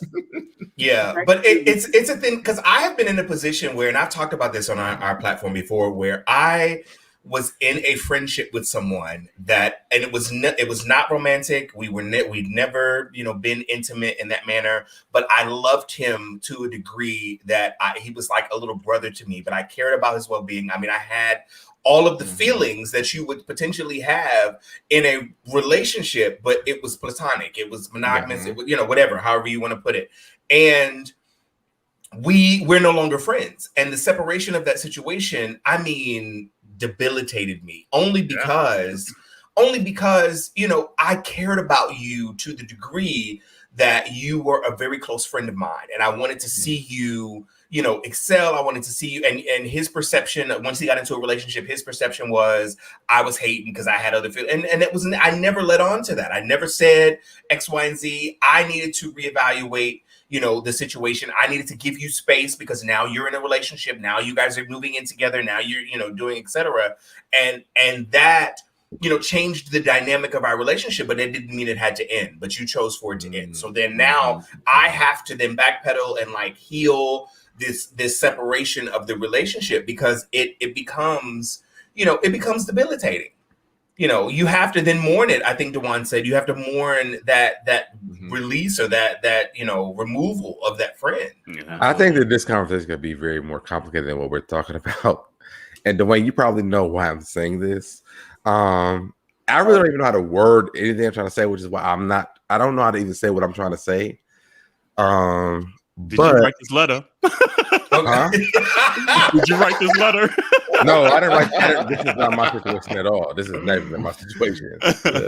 But because my situation is a lot different than this. Okay. But I don't know if this is like an easy fix to me because I've been in a situation like this where it wasn't me, it was my best friend, right? And so literally like we kind of like broke up as best friends and time went on. He dated someone else and came back to me and said that he wished that we would have dated, period, right? So like right now we're kind of in a limbo space. Like, you know, he was just at my house the other day, and there's no like relationship thing going on, because to me, like, I kind of cut that off, because to me, one, I never thought of this person as like a relationship type of, like, for me as my partner and anything like that. He's been my best friend. And when he brought it up to me, I was like, well, you know, I never thought about that. You know, it never crossed my mind.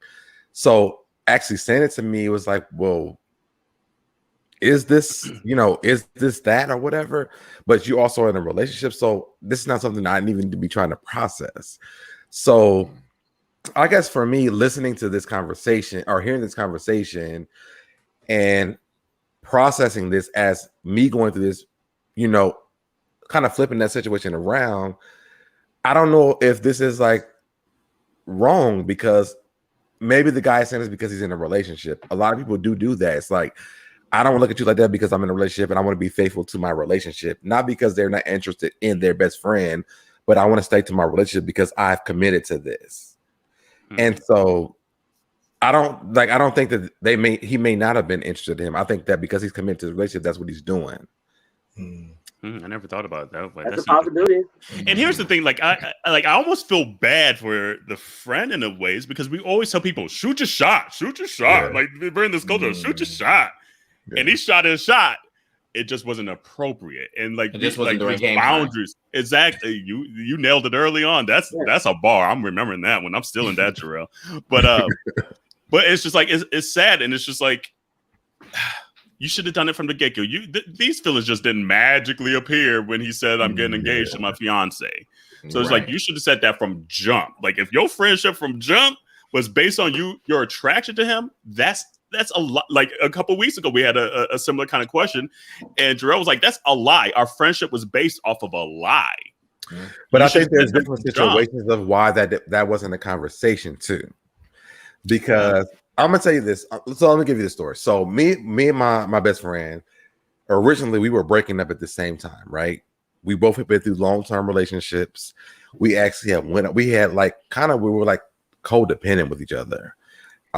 And we ended up like kissing one day, and we had a conversation about dating, and we both agreed, you know, let's just be friends. Neither one of us ready to date anybody.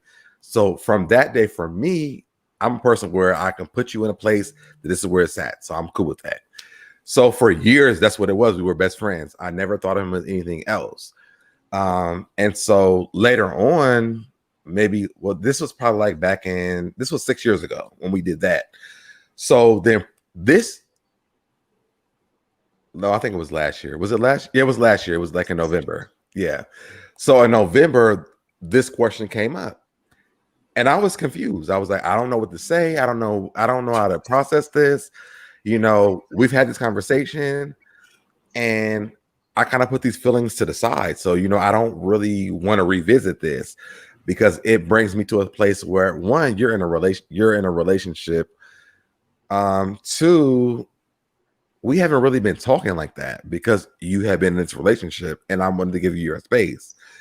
But now it's just kind of causing problems for me because I don't understand how to operate with you when I see you now, because you want to come back around in my life. And so do you come back in my life as my friend, or do you come back in my life as someone who is interested in me? And I think that's why this conversation is kind of really throwing me for a loop, because it's like, yes, it sounds plain and simple, but what happened before this? They were friends before this guy met this person, and they got, you know, into a relationship and they got engaged. Did they mess around? Were they trying to talk? Did they make an agreement? Like, what happened? So for me, it's like, yeah, it's easy to say this, but what really happened, and why is he hanging around? Because a lot of times people let people hang around, they know they are attracted to them, and then lo and behold, they don't ever act upon it, and then they meet someone else, and now I'm stuck in this situation. Yeah, some people just like the attention, and they will just keep leading people on. Yeah. Easy. Something Jarrell said earlier really like resonated, and I just need to confess it right here, right now, since I'm on this platform as it is. right now. So Jarrell talked about mixed signals and how some people can interpret them differently. Mm-hmm. So Meech was over my house not too long ago. And when I woke up, Hey Meech. I just did my thing. I made breakfast. And I don't know if Meech took it the wrong way, but I want you to know, Meech, I only made that omelet because I didn't want those eggs to spoil. And I didn't want you to go to waste. So if you felt a certain type of way about me making that omelet, right? Like, it was a bomb ass omelet, like because I can cook, I can throw down in the kitchen. I just want you to know. And I put a couple different cheeses in that bitch. Yeah. Damn. It had the vegetables and everything in it. Like, it was a bomb omelet. You fucked it up. I just want you to know it was just literally, I didn't want the eggs to go bad. I didn't want to waste my money. So if you misinterpreted anything, my bad, boo. My bad. But I mean, y'all that is off my chest. But you guys didn't have that conversation. I guess that's my thing. Like, even after me and my friend had this conversation. Thank you, Jarrell. Got you. Hold on, he raised his hand and everything to tell that story. Got you. I just want, Jarrell said it, and it literally weighed on my mind. I'm like, damn. Sometimes you gotta draw that line. Sometimes I'm gonna say this though. Even after we had that conversation, we've had many of uncomfortable conversations. Even after that, to the point like last Saturday, he spent the night at my house, and it was very uneasy for me because I'm like, is this a friendship thing? Because like, normally we sleep in the bed together, and like now it's like, I don't know if it's like I need to give you a separate blanket and this and this. So for me, it's just like I kind of understand this conversation because it's like, how do you really deal with the feelings of your friend who may have given you this energy off, and they're telling you this, but you also on Mad Day, is it the same conversation that we're having? Can I just say that I feel like honestly that you need to draw the line somewhere, because you are very uneasy when he gets too close to you, but you're still allowing it to happen. Well, my line is very drawn. Like there's no sexual thing. My line is drawn at penetration. We can have intimacy. We can sleep in the same bed. We can get married. That's we why I can said have it was children. We can go get poodles. There's no intimacy and none of this stuff. Like it's just that's still too close.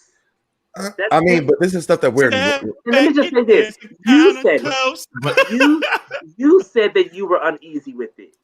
That you were even in your own mind was like, should we even be staying tonight? Because I don't understand the conversation because we haven't really been able to really have that conversation. Then why haven't you drawn the line until you had that conversation?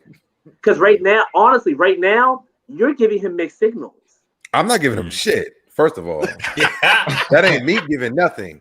I'm giving the same signal I've been giving. This is a friendship. Oh, that was the Auntie Henny that came out. I'm gonna give you that. There's never been a day I've given him no mixing about anything. When he brought it to me, I said, I look at you as my best friend. That's it. I've never looked at you at any other type of way besides the point when we had that conversation in the beginning. When you said let's be friends, I kept it at that. I never even thought of you in any type of way. We have had sex next to each other when we have done things. He's been at my house. He's seen me naked. We have no intimacy, but we had sex right next to each other.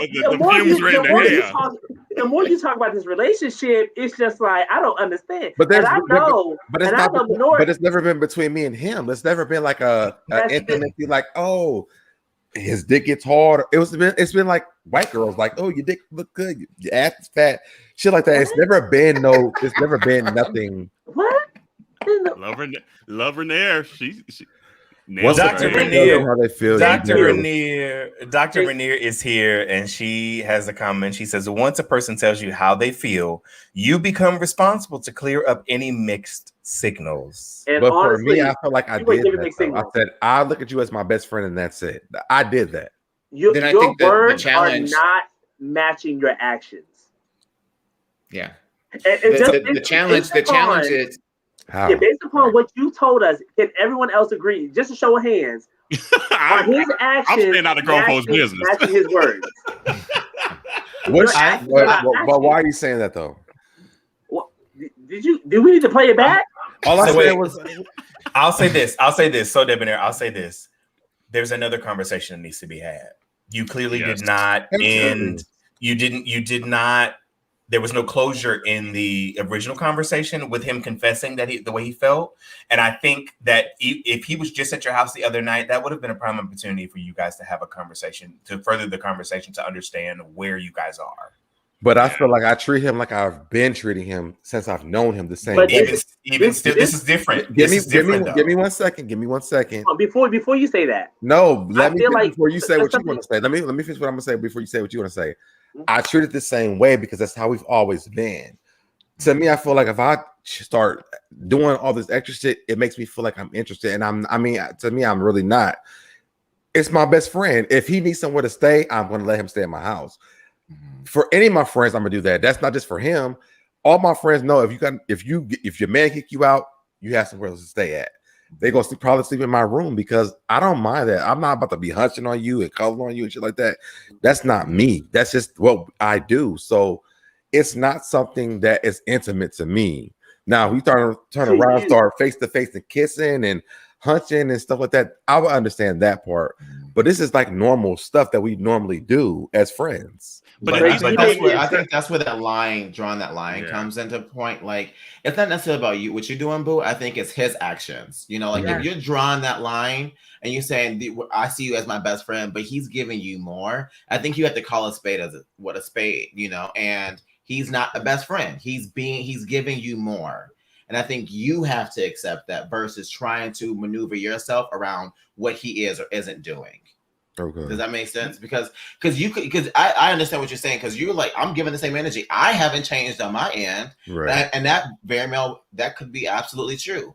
But if he changed, I think you have to accept that what he's giving isn't the same as what you're giving. And that's the true reality of the situation. So the normals of that we're doing, basically, it's like I just want to keep doing it.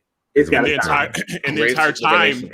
entire time he was taking it as more. That's the thing. It's just like the situation. You say you're doing the same things, but however, the playing field is not the same now since you've had that conversation. That like he let you know. So as much as you're doing the same stuff, everything else has now changed. He's looking at a different playbook. He's looking at your playbook. That's what he's doing. That had made that comment. I was like, honestly, something to what you said earlier, how people will look for an opportunity. He now is. I think he may be interpreting what y'all always do as opportunities to get further to you, even though you may be keeping the same energy. His interpretation is maybe I can push a little bit closer. Maybe I can get a little bit like. You don't know, and I feel like you really got, like Jarrell said, you got to draw that line and have that conversation where the things that y'all always did are not things that y'all always do. Right.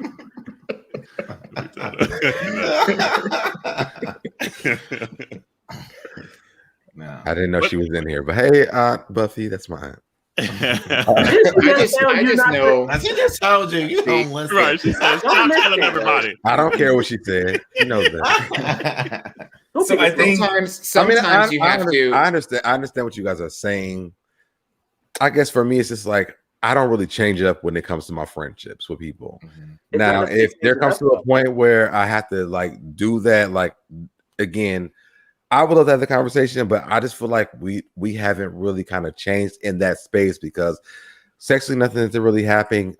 Friendship wise, I mean, there was a confession, but our friendship has pretty much stayed the same except the space and how much we talk because he's in a relationship. That's it to me. Dewan, what were you going to say? I just find that sometimes the way that we move and that we navigate through relationships, the way that we have always done, doesn't serve us. Mm-hmm. You know, so, you know, like the fact that you have been consistent in your behavior and in your intention has absolutely nothing to do with what's going on in his head and how he's perceiving it. And so I think what you're hearing is, not that this is not a blame thing. This is not like, oh, well, you did something wrong, but if the way that you're moving and navigating through this relationship, well, let's just put it this way. There's two things that's happening. Number one, clearly there is some discord within you about how this situation is unfold because you brought it up. So there are some unresolved things that are happening within you that is not satisfying you in the context of how this relationship, this friendship has come up. So that's something that has to be resolved. Number two, the way that we move and navigate through relationships, we teach people how to treat us. So if you're doing the same things and it's perpetuating this idea that this person who is already in another relationship thinks that there's a possibility that you two can be together, right? Then the responsible thing to do is to move differently. And we can call it whatever we want to call it. We can call it drawing a line in the sand. And it may just be that you cannot be friends with this individual, period, because he can't handle it. It has nothing to do with whether you can handle it. It might be because he can't handle it. And you can treat this almost like having someone that is close to you that has an addiction. His addiction is to you. And the more that you move the same, the more that you are enabling his addiction to you. So you have to figure out how do you move differently so that you're not enabling his behavior, not because you can't handle it, but because they can't handle it. That's not when he said he felt like he could relate, like he was like in a similar situation. Yeah. I mean, I'm not, but I guess, and maybe I'm confusing what's going on here, but I'm just saying, like, when he came over here, it wasn't like, it was no like sexual tension or anything like that. It was like, it's would have stayed. Most of my friends, if they come over here, they do sleep in the bed with me. That's what I was saying. But it wasn't, it was like, we had two separate blankets. It was like, it was nothing going on. But I was just feel like my friends, like we are our safety blankets here because we are our family here. And that confession about, us being together, we had the conversation. I probably want to have a little bit more in-depth conversation about that. But for me, it's like, I don't really want to have that because you're in a relationship. I don't need to have that conversation because you need to deal with your relationship, period. That's it for me. So, and I feel like he understood that. And that's why we are able to have the conversation that we do have is this. Even when he texts me about the guy that he's dating, I'm like, I'm praying for you guys. They're going to counseling. I wish the best for you guys. And that's that. He doesn't give me anything else because I shut that down. He doesn't come back with anything else like about us dating and anything like that. Because for me, he knows that I'm very respectful of relationships, period. I've already been through some bad shit. So I would never even go into someone else's shit or try to get into someone else's stuff and say, hey, well, yeah, maybe we should date. No, you're in a relationship. So can I ask you a question? If he was not in a relationship, would you consider dating him? I don't know. Oh my God, that was my question. It's never been a part of my thought process because But that's not what I asked. That's not what he said. That's not what I asked. I never thought about it. I'm asking you to think about it right now. The reason I'm doing that because there have been hints with the language that you've been using that is leaving the door open to say, well, we haven't really talked about that. I haven't really thought about that. I haven't really considered that. And just listen, I don't know your situation, from more than what you're telling me. And I'm not saying that this is a truth, but all I'm wondering is the resistance to this, because you could just say, you know what, I totally hear what you guys are saying. I'll figure it out. Thank you. That was great. The resistance is you're in a relationship. So there's no reason for me to even try to process this. But that's what I'm asking you. So the question I asked was, if he was not in a relationship right now, would you consider being in a relationship or figuring that out with him? Because what I'm perceiving is there's a crack in the door. Yes. There is a crack in the door for you. And you're using this context of he's in a relationship and I've basically compartmentalized the possibility of us being together, even though we kissed way back then, and even though we don't do anything, and even though we've had these situations that have happened that it's not sexual for me. Compartmentalize this situation. So if he was not in that relationship, I just wonder, would you be interested? I don't, honestly, I can't, my mind doesn't go past he's in a relationship. So I just don't think about it. I don't know. There's the crack. Yeah. I'll have to really think about it. There's the hole in the glory hole right there. The sheet we were talking about. Honestly, I don't think that I would because I don't want to mess up a friendship.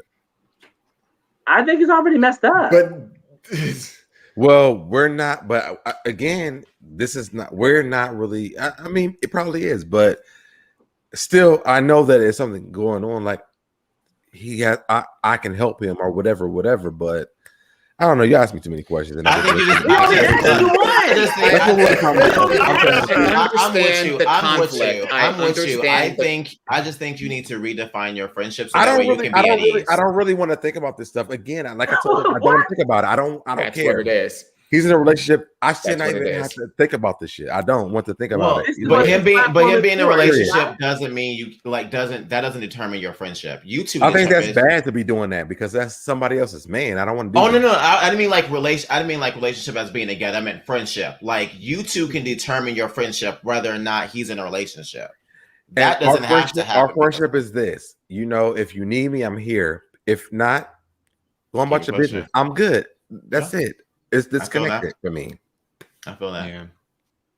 It's no matter how this thing shakes out, and no matter how anonymous the situation shakes out. These are highly complicated. These are highly complicated situations, and the reality of it is, and we talk about this all the time, on our podcast. I know. Sorry, stick up for your nephew. I'm trying to navigate the conversation. Come on, right. Together. And my meanwhile, she was in the comments going hard, and that's when everybody leave him alone. Exactly. Because you first of all, you guys have to realize how I am. Like I overthink everything.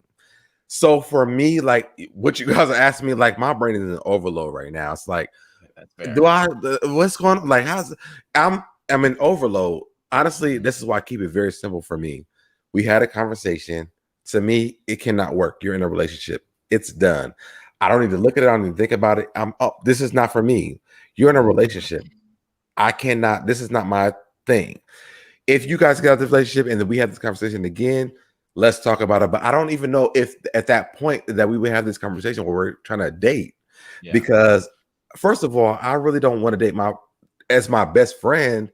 It'll be hard for me because I might have to think about, well, if we date and it doesn't work, I'm going to lose you for a second time. Mm-hmm. I don't think that I would want to do that. Man, just forward him this episode. Dewan is the elder. That's why we call her Auntie Grace on our show. But I think that's right though. Like, I mean, I get what you're saying. Very face value. Like, the reality is this is the situation. So I don't want to entertain hypotheticals. Yeah, right. Totally understand that. And that's something that is okay. It's just like, all right, if the situation change, then you can figure it out then. Yeah. You don't have to figure it out now. But just make sure that you. And I haven't been trying to. You should never me about this shit today. Right. Is this shit over? Wait, don't blame us.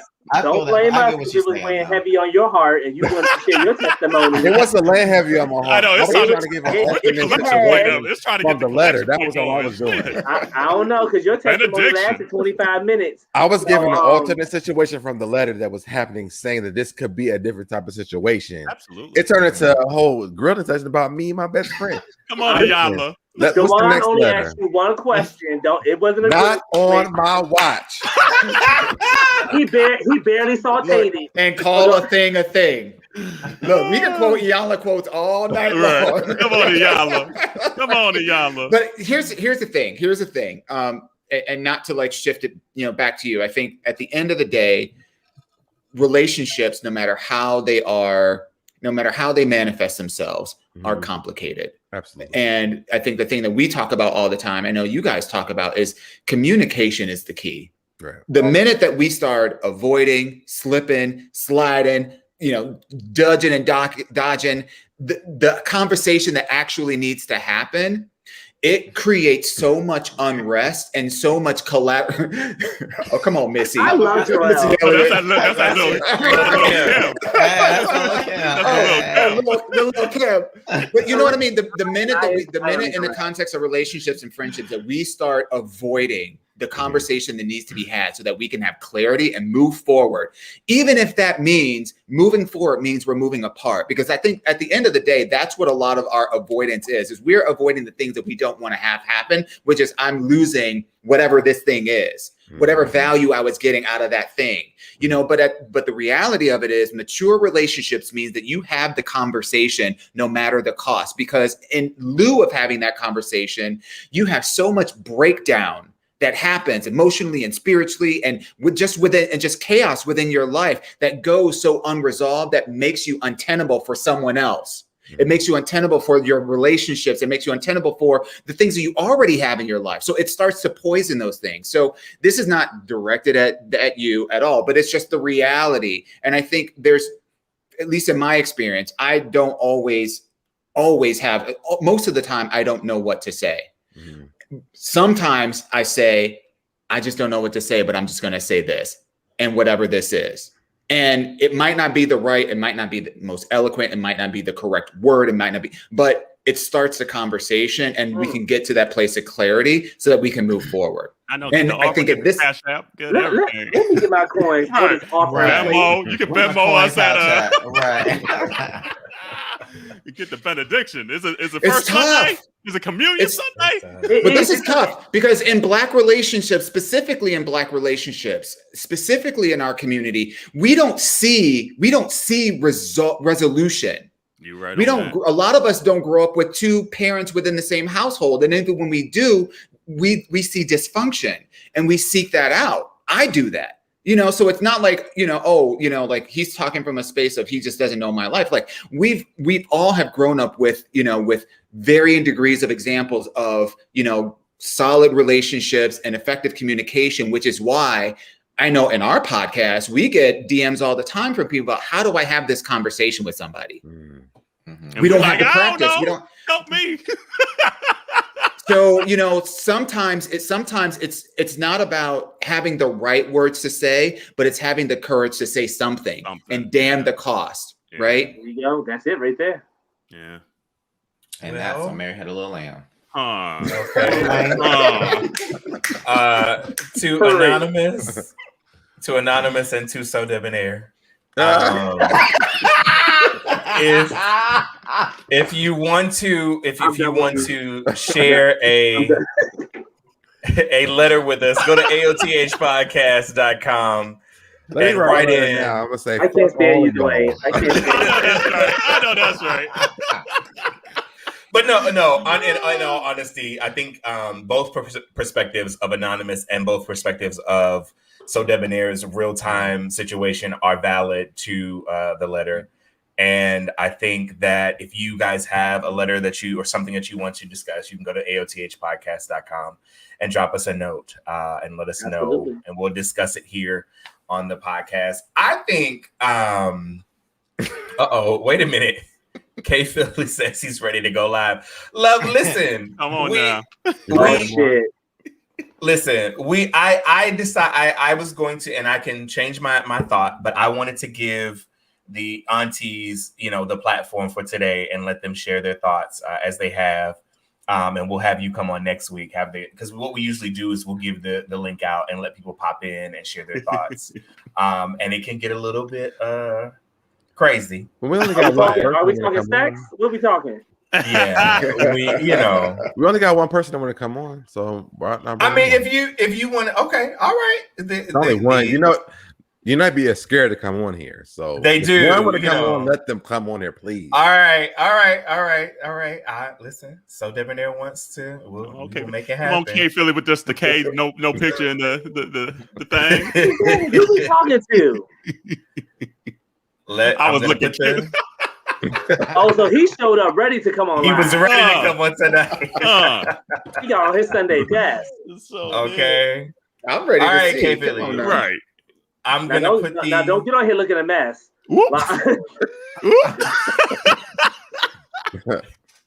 Here we go. All right. If you want to join the conversation, type in your browser there. The link is there. Type that in. Make sure you have lights, sound. You know, make sure you look like something. Don't have some lotion on. I mean, come on. Now, friend, Now, friend, this whole comment talking about I'm new to this, that sounds like one of the ones, oh, I don't really take dick like that. You know, How do you do it? How do you do? What do you do with it? That's going where? That part. So if you want to join the conversation, we'll give maybe like 10 to 15 minutes to this segment, and then we will let the aunties go because they have amends that they got to attend to, honey. Oh, they all got men's. We don't want. I'm going to the gym after this. I don't want no smoke. I gotta get ready for Bulldogs in a minute. Oh, you going to Bulldogs tonight? Are you taking your best friend? Oh, no, he's in a relationship with my man. best friend. At home with man. Listen. All right. So we are waiting for you to pop in. Your friend about to watch this episode. That's what I'm saying. You don't got no choice now to have that conversation. I feel like there's no need for a conversation now. They don't see this episode. He like, well, damn. Okay, so K Philly, if you're on YouTube, let's just give some instruction. The link there, you have to type in StreamYard/StreamYard.com and then this access code, and that's going to get you access to the actual Mazda live 94. Yeah, basically. Rainier, are you still in here? If you Where is are, Rainier at? She never want to come on here when she's not on here. Dr. Rainier is a very good friend to the show. She is a dear friend of mine from New York, whom is she is a doctorate. She's a professional. She has a doctorate in and I'm gonna butcher this, so sis, I'm sorry. She has a doctorate in. Just call her on. She right there in the comments. Yeah. Sis, can you pop in for a second? The guys would love to see you. And most of all, she's my Virgo sister. Yeah, so she gets Aaron together real quick. Okay. She's a professional at getting him together real quick. Get me together for what? I don't need to be I don't need to be getting together. You need to keep him out your bed. Let him sleep on that couch. Hello. Okay. This was a one day. He needs to stay at home and work it out with his man. This was one day. All right. Rainier has a doctorate in ministry. Yeah, she has a doctorate in ministry. Okay, so wait a minute. K Philly is here. So let's talk to K Philly while he pops in. All right. Or Special K, as he likes to be called. Hey. I like your glasses. Can you hear us, boo? You're on mute, love. Unmute yourself. Yeah, you're on mute. Unmute yourself. All right. Unmute yourself. You see the mute? I can't. There we go. There you go. Oh, let me do this. Wait. Unmute yourself. All right. The time she was delay. on the phone. All right. Welcome, K Philly, to the platform. What's going on, Special K? Nothing much. This is my first time watching you. Oh. Really? Great show. So we popped your podcast cherry. Oh Yeah. Yeah, I'm busted. No, he was from All About the Tea. He was on All About the Tea. So. Oh, okay. I'll leave that alone. All right. So what are any thoughts, any comments to any of the topics that we discussed? You know what? All right, so I had the reverse situation with that whole best friend relationship situation. Mm-hmm. My best friend of 20 years had a situation where he was dating somebody that could not stand me. Ooh. And could not stand me. I met him once and could not stand me to the fact that because we were so close, I mean, my best friend, we saw each other every week, multiple times, and his birthday, he had a birthday party, and purposely sent invitations that said, "Do not invite Keith." Whoa! Don't even tell Keith about it. Wow. Good. So you know, I've never saw my friend in sexual. I've never seen his dick. Or that was directed at somebody. Right. It wasn't me. You know, I think that, it's how what we accept and what we portray to the people that we date. And also, I want to talk about as a gay man, I don't create my relationship to look like mainstream, America. Mm-hmm. I define my relationship. Mm-hmm.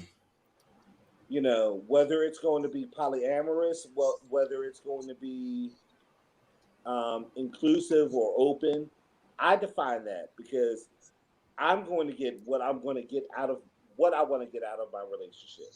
Mm-hmm. And I think too often as gay men, we kind of like create these ideas that we want these relationships like mom and dad or mainstream America. And I'm like, no. We are in a place where we can define how we love and who we love. Mm-hmm. And I had this conversation with So Debonair. We did. About, my thing is we get so in that mindset of conforming.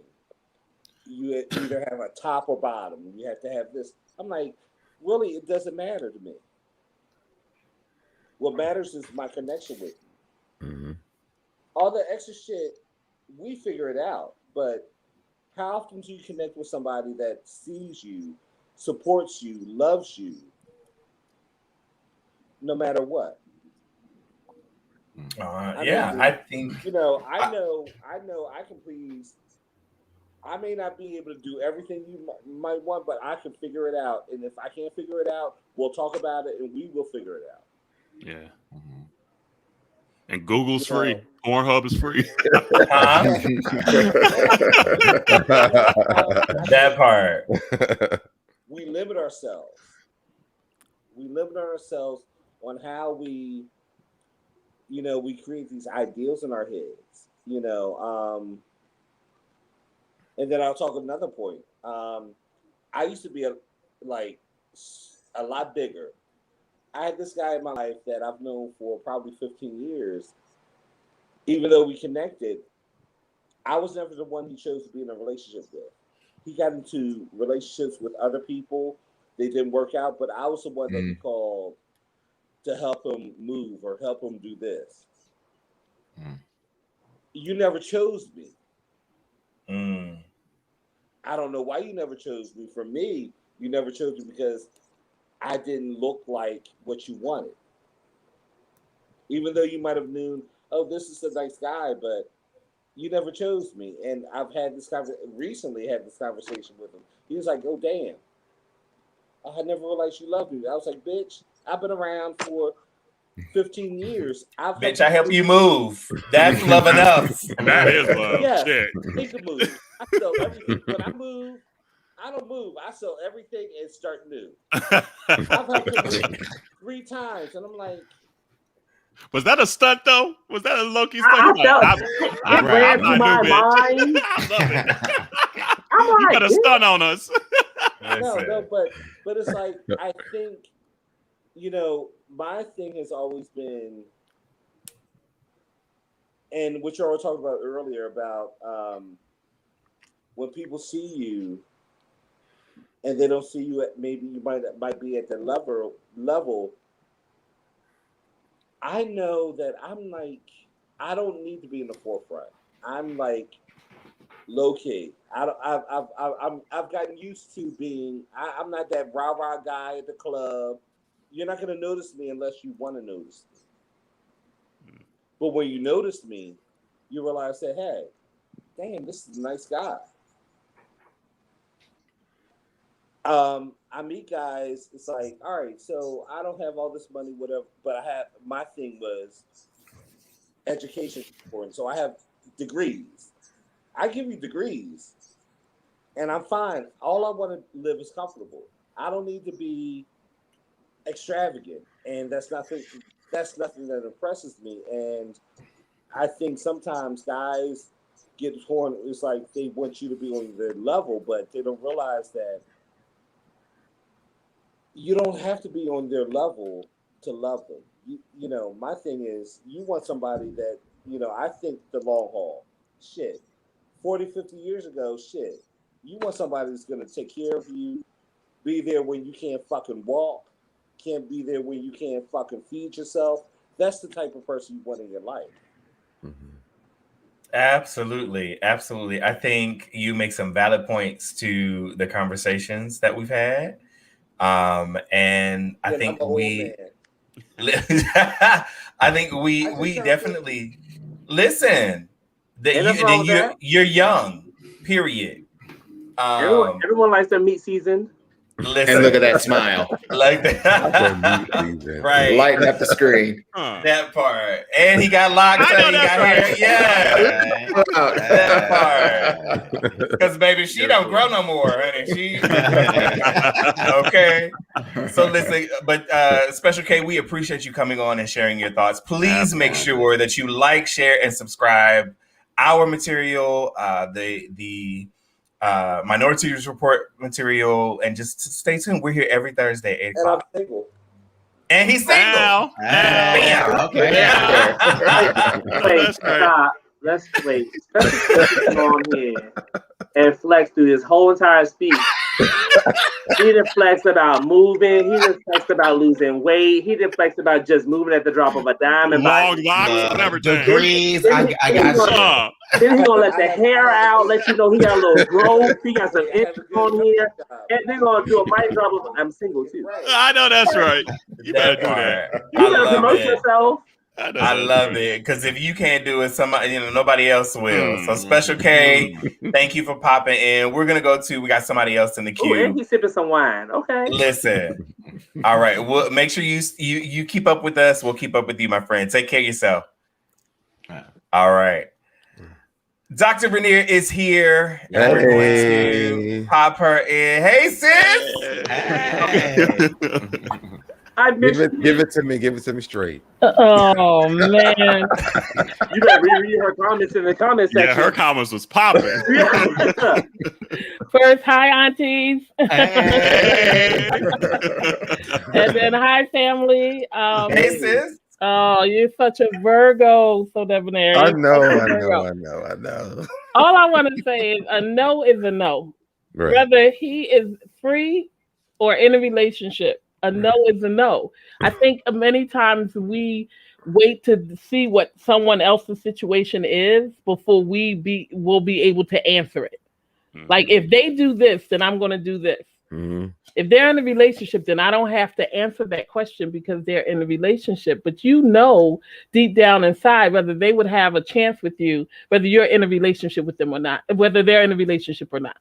And that was the only thing that was getting me in the chat was while they were asking you, well, what's your answer? You were just like, well, I can't think of that because they're in a relationship. That's like saying, well, I can't think if I'm going to leave my job. It depends on if they give me the promotion or not. You already know whether you're going to stay at the job or not. Come on now. But that's not what I was saying, though. I mean, that's not what I was saying, though. That's not what I was saying.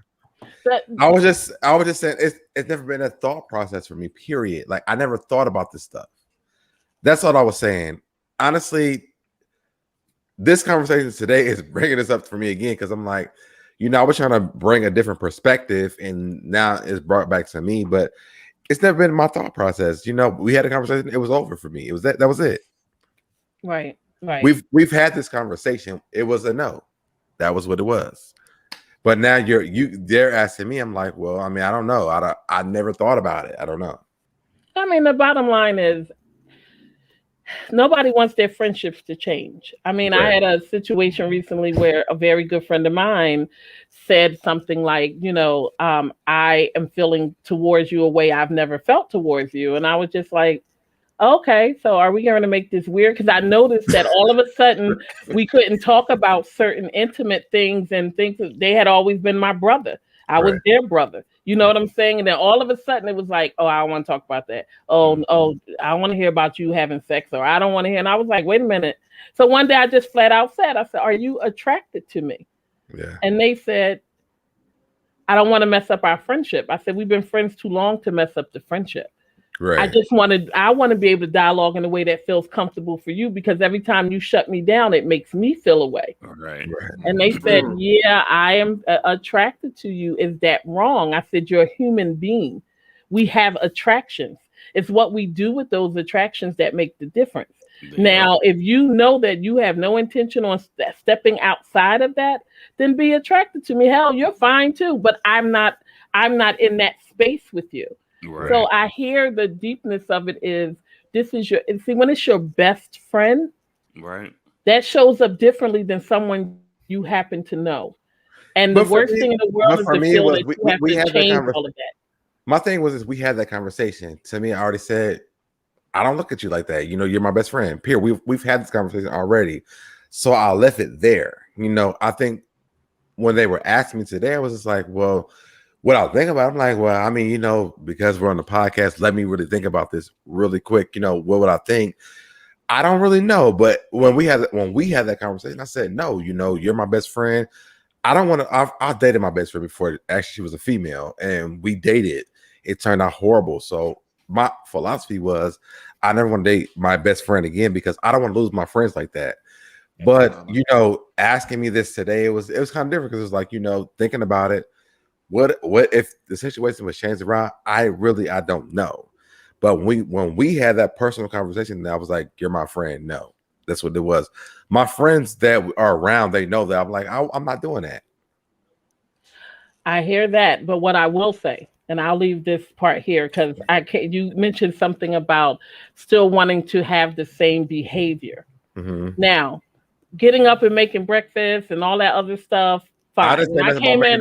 I was joking. No, I was joking about that. I was joking about that. But you made a statement like you said, my friends always sleep in the bed with me. They always do things.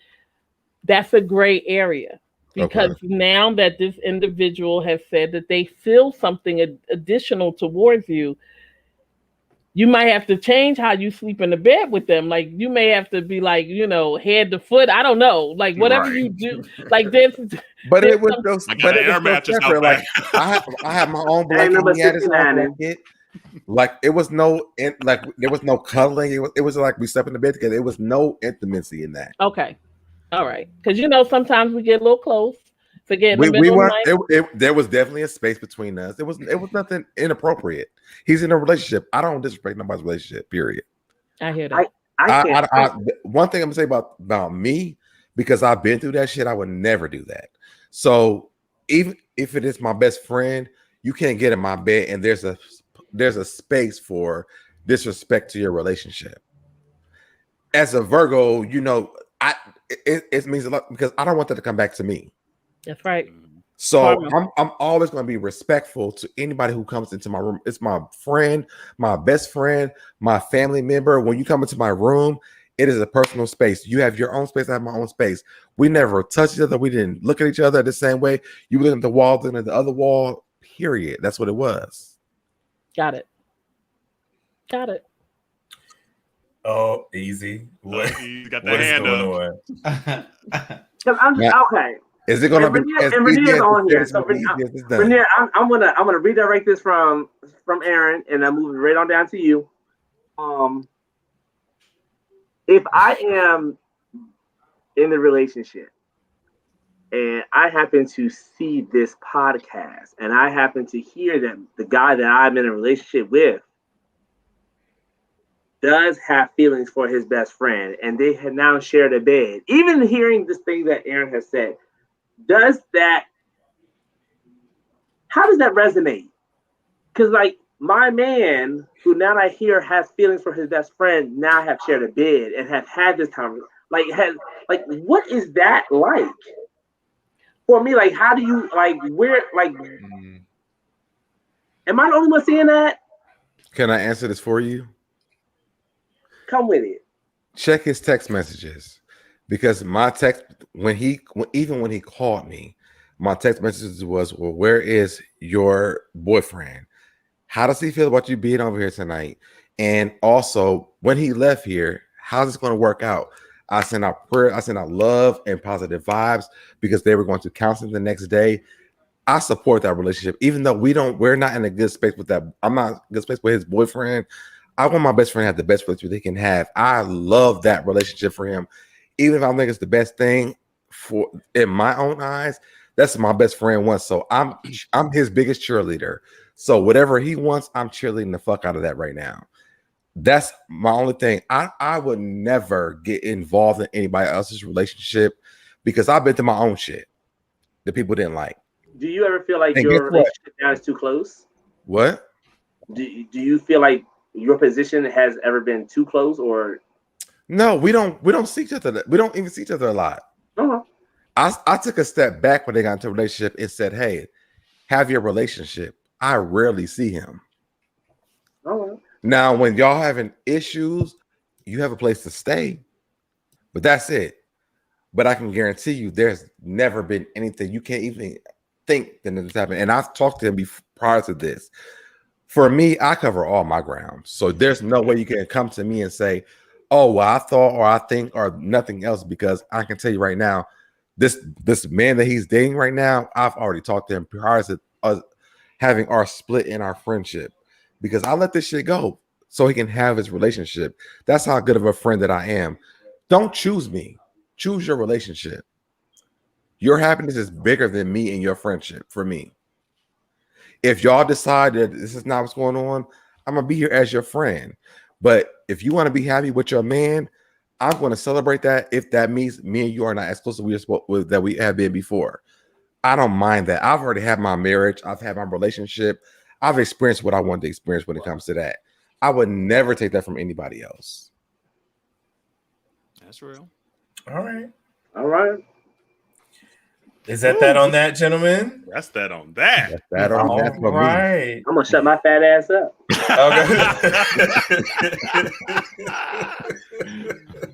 Okay. Dr. Rainier, we love you. We love you. I love you. I love you. Dr. Rainier is sis, please give them the rundown of everything that you are so that I don't butcher it, please. And your new podcast coming too. Yes, and your new podcast. I am a relationship wellness coach and an LGBTQ trauma advocate and educator. And I have a podcast now called It's All About Pink Love, which is on all your major streaming platforms. And then in July, I start a podcast with a sister friend of mine, Davon Madison, and we are talking about sage, sex, and soul. So it's all about a conversation of healing around being two Virgo lesbian women from the place of how relationships show up in our lives, whether they're friendships or love ships. But we're talking about healing for our community. So I'm really excited about that. Great. Yeah. You might have to stop by Minority Report. I am always, I would be honored. I would absolutely be honored. And you know, guys, here I have to come back by here and spend some time with you. So whenever you're ready, and my Minority, I follow you on Instagram and all that wonderful stuff. So whenever I would be honored. We gotta do May though for you again. May? Yeah, we gotta do sometime in May. That would be great. A couple days away. I didn't say next week. I said someday in May. That's like 4 weeks in May. Yeah, we can definitely talk about. I'm in the pageant, so I'm working things around all of the beauty queen stuff. But nonetheless, I will make time for my family because I love you. Yeah, so we love you too, sis. We love you so much. Thank you for popping in. All right, gentlemen. I think that is that on that for tonight. We have kept the aunties for long enough. And we are so grateful. Again, aunties, if you can tell our audience where they can find you, where they can look you up, where they can find you individually, social medias, etc. So social media, Minority Report. On all the socials except Twitter is MT Report. New episodes every Monday, literally every Monday. We be dropping them bitches. This week we had 2 episodes. Wherever you stream podcasts, also on YouTube, so subscribe over there as well. And then I guess my personal IG is I am Carell, and then they could give their own as well. Daily Dwan. And mine says Rel Rome. I just followed all three of you literally like 2 seconds ago. Perfect. Yes. The last thing I want to do before we get out of here and before I turn it over to So Debonair to close us out, I have an auntie name because I have been on the Minority Report. Yeah. I thought about an auntie name too. I thought we was going to do this before in the show. I know I thought they were going to ask us about one, and I was ready for my auntie name. Yeah. What is your auntie name? What is your auntie name, So Debonair? No, you go ahead, Dwayne. I'll go after you. Go ahead. Okay. So mine is Auntie Queenie. Obviously because my real last name is Queen, and I just thought Queenie would be great. But it also comes from Crooklyn. Did pop my couch out? Yes, and there's a dog. Baby, the way she screamed and hollered about that dog being in that couch, I just don't know where my baby is. Right. I don't know where she is. So my auntie name is Auntie Queenie. That's too funny. Mine's is going to be Joni because y'all know Girlfriends is like one of my favorite shows. And I feel like Joan and Tony is like a mixture of me. So my auntie name is going to be Auntie Joni. Love it. Okay. And I thought about this for a long time. I feel very disrespected because I was like, at the beginning of the show, they're going to ask me what my auntie name is. And I had thought about this for a very long time. And nobody asked me about nothing. That's too funny. Well, we're going to have you and Easy on then. Yeah. Do you have to make that happen. Exactly. Easy, do you have one? An auntie name? Yeah. I did think about it. And what it's usually is like, usually we kind of say like whatever your favorite beverage is. Adult beverage is what we did. But it could be, and Kool-Aid. match our personalities, okay? Because I'm Auntie Henny. Okay. And I'm Auntie Chardonnay. And I'm Auntie Vodka. So I just be going with everything. For me, when Dwayne actually told us about picking our auntie names, I honestly didn't know the direction of where I was going to go with this. But I settled on Auntie Isabel, and I say that out of all respect to my great aunt Isabel, who I will say is the very first person who I knew I had acceptance from. Wow. She was down with the get down. She was out there. She was loud. You weren't going to disrespect her, and you weren't going to disrespect anyone she loved. And I will say, like, before I even knew who I was, she saw me. Yeah. That's beautiful. Saw me. No. Yeah. See, now I want to change mine. We're over here like Auntie Vodka, Auntie Hennessy. Real ass good story. That's mine. That's mine. And like I said, I only wish that I was able to, that she was around more when I really was able to find myself. Yeah. So that I could, have more conversations with her about, these adult situations that we go through, because she was in the community before I knew what the community was. Right. Like, and I learned that from my, other older family members who were like, oh yeah, she was, she wasn't a lesbian or anything, but she accepted everybody. She didn't care, gay, straight, she did not care. Yeah. She just loved you for you. Aw, I love it. So we are official. We are aunties. Yes. All three of y'all. Absolutely. Yes. All right. So Debonair, you want to close us out? Yes. So guys, if you guys are still here, make sure you guys are on. It's been a long show. If you guys are still here, make sure if you're on the YouTube channel, go ahead and like, subscribe, comment, and under the YouTube channel, make sure you turn on notifications. Please turn on notifications. If you're on Facebook, like that page. Also, leave what do they call it? A review on there, because that helps us out a lot. And also go to althpodcast.com. We do have our merch there, and it gives us give you guys a lot of more insight. Also, I am about to start uploading the audio from these podcasts that we're doing the live starting on Monday, but I'm gonna start doing them like for Monday, like every day, because I had to kind of figure this out, because I have to edit these podcasts down because they have everything that we do on there. So I had to like take down the music and everything. I had to figure it out. So starting on Monday, we're going to start releasing like everything that we have recorded, like the old ones up until today, like Monday through Friday until we get caught up. So if you guys like to listen to podcasts, check out your favorite podcast on your favorite podcast streaming service, and you will be able to hear us instead of just watch us on those streaming services. All right. We are all set. That is that on that. Again, aunties, thank you so much.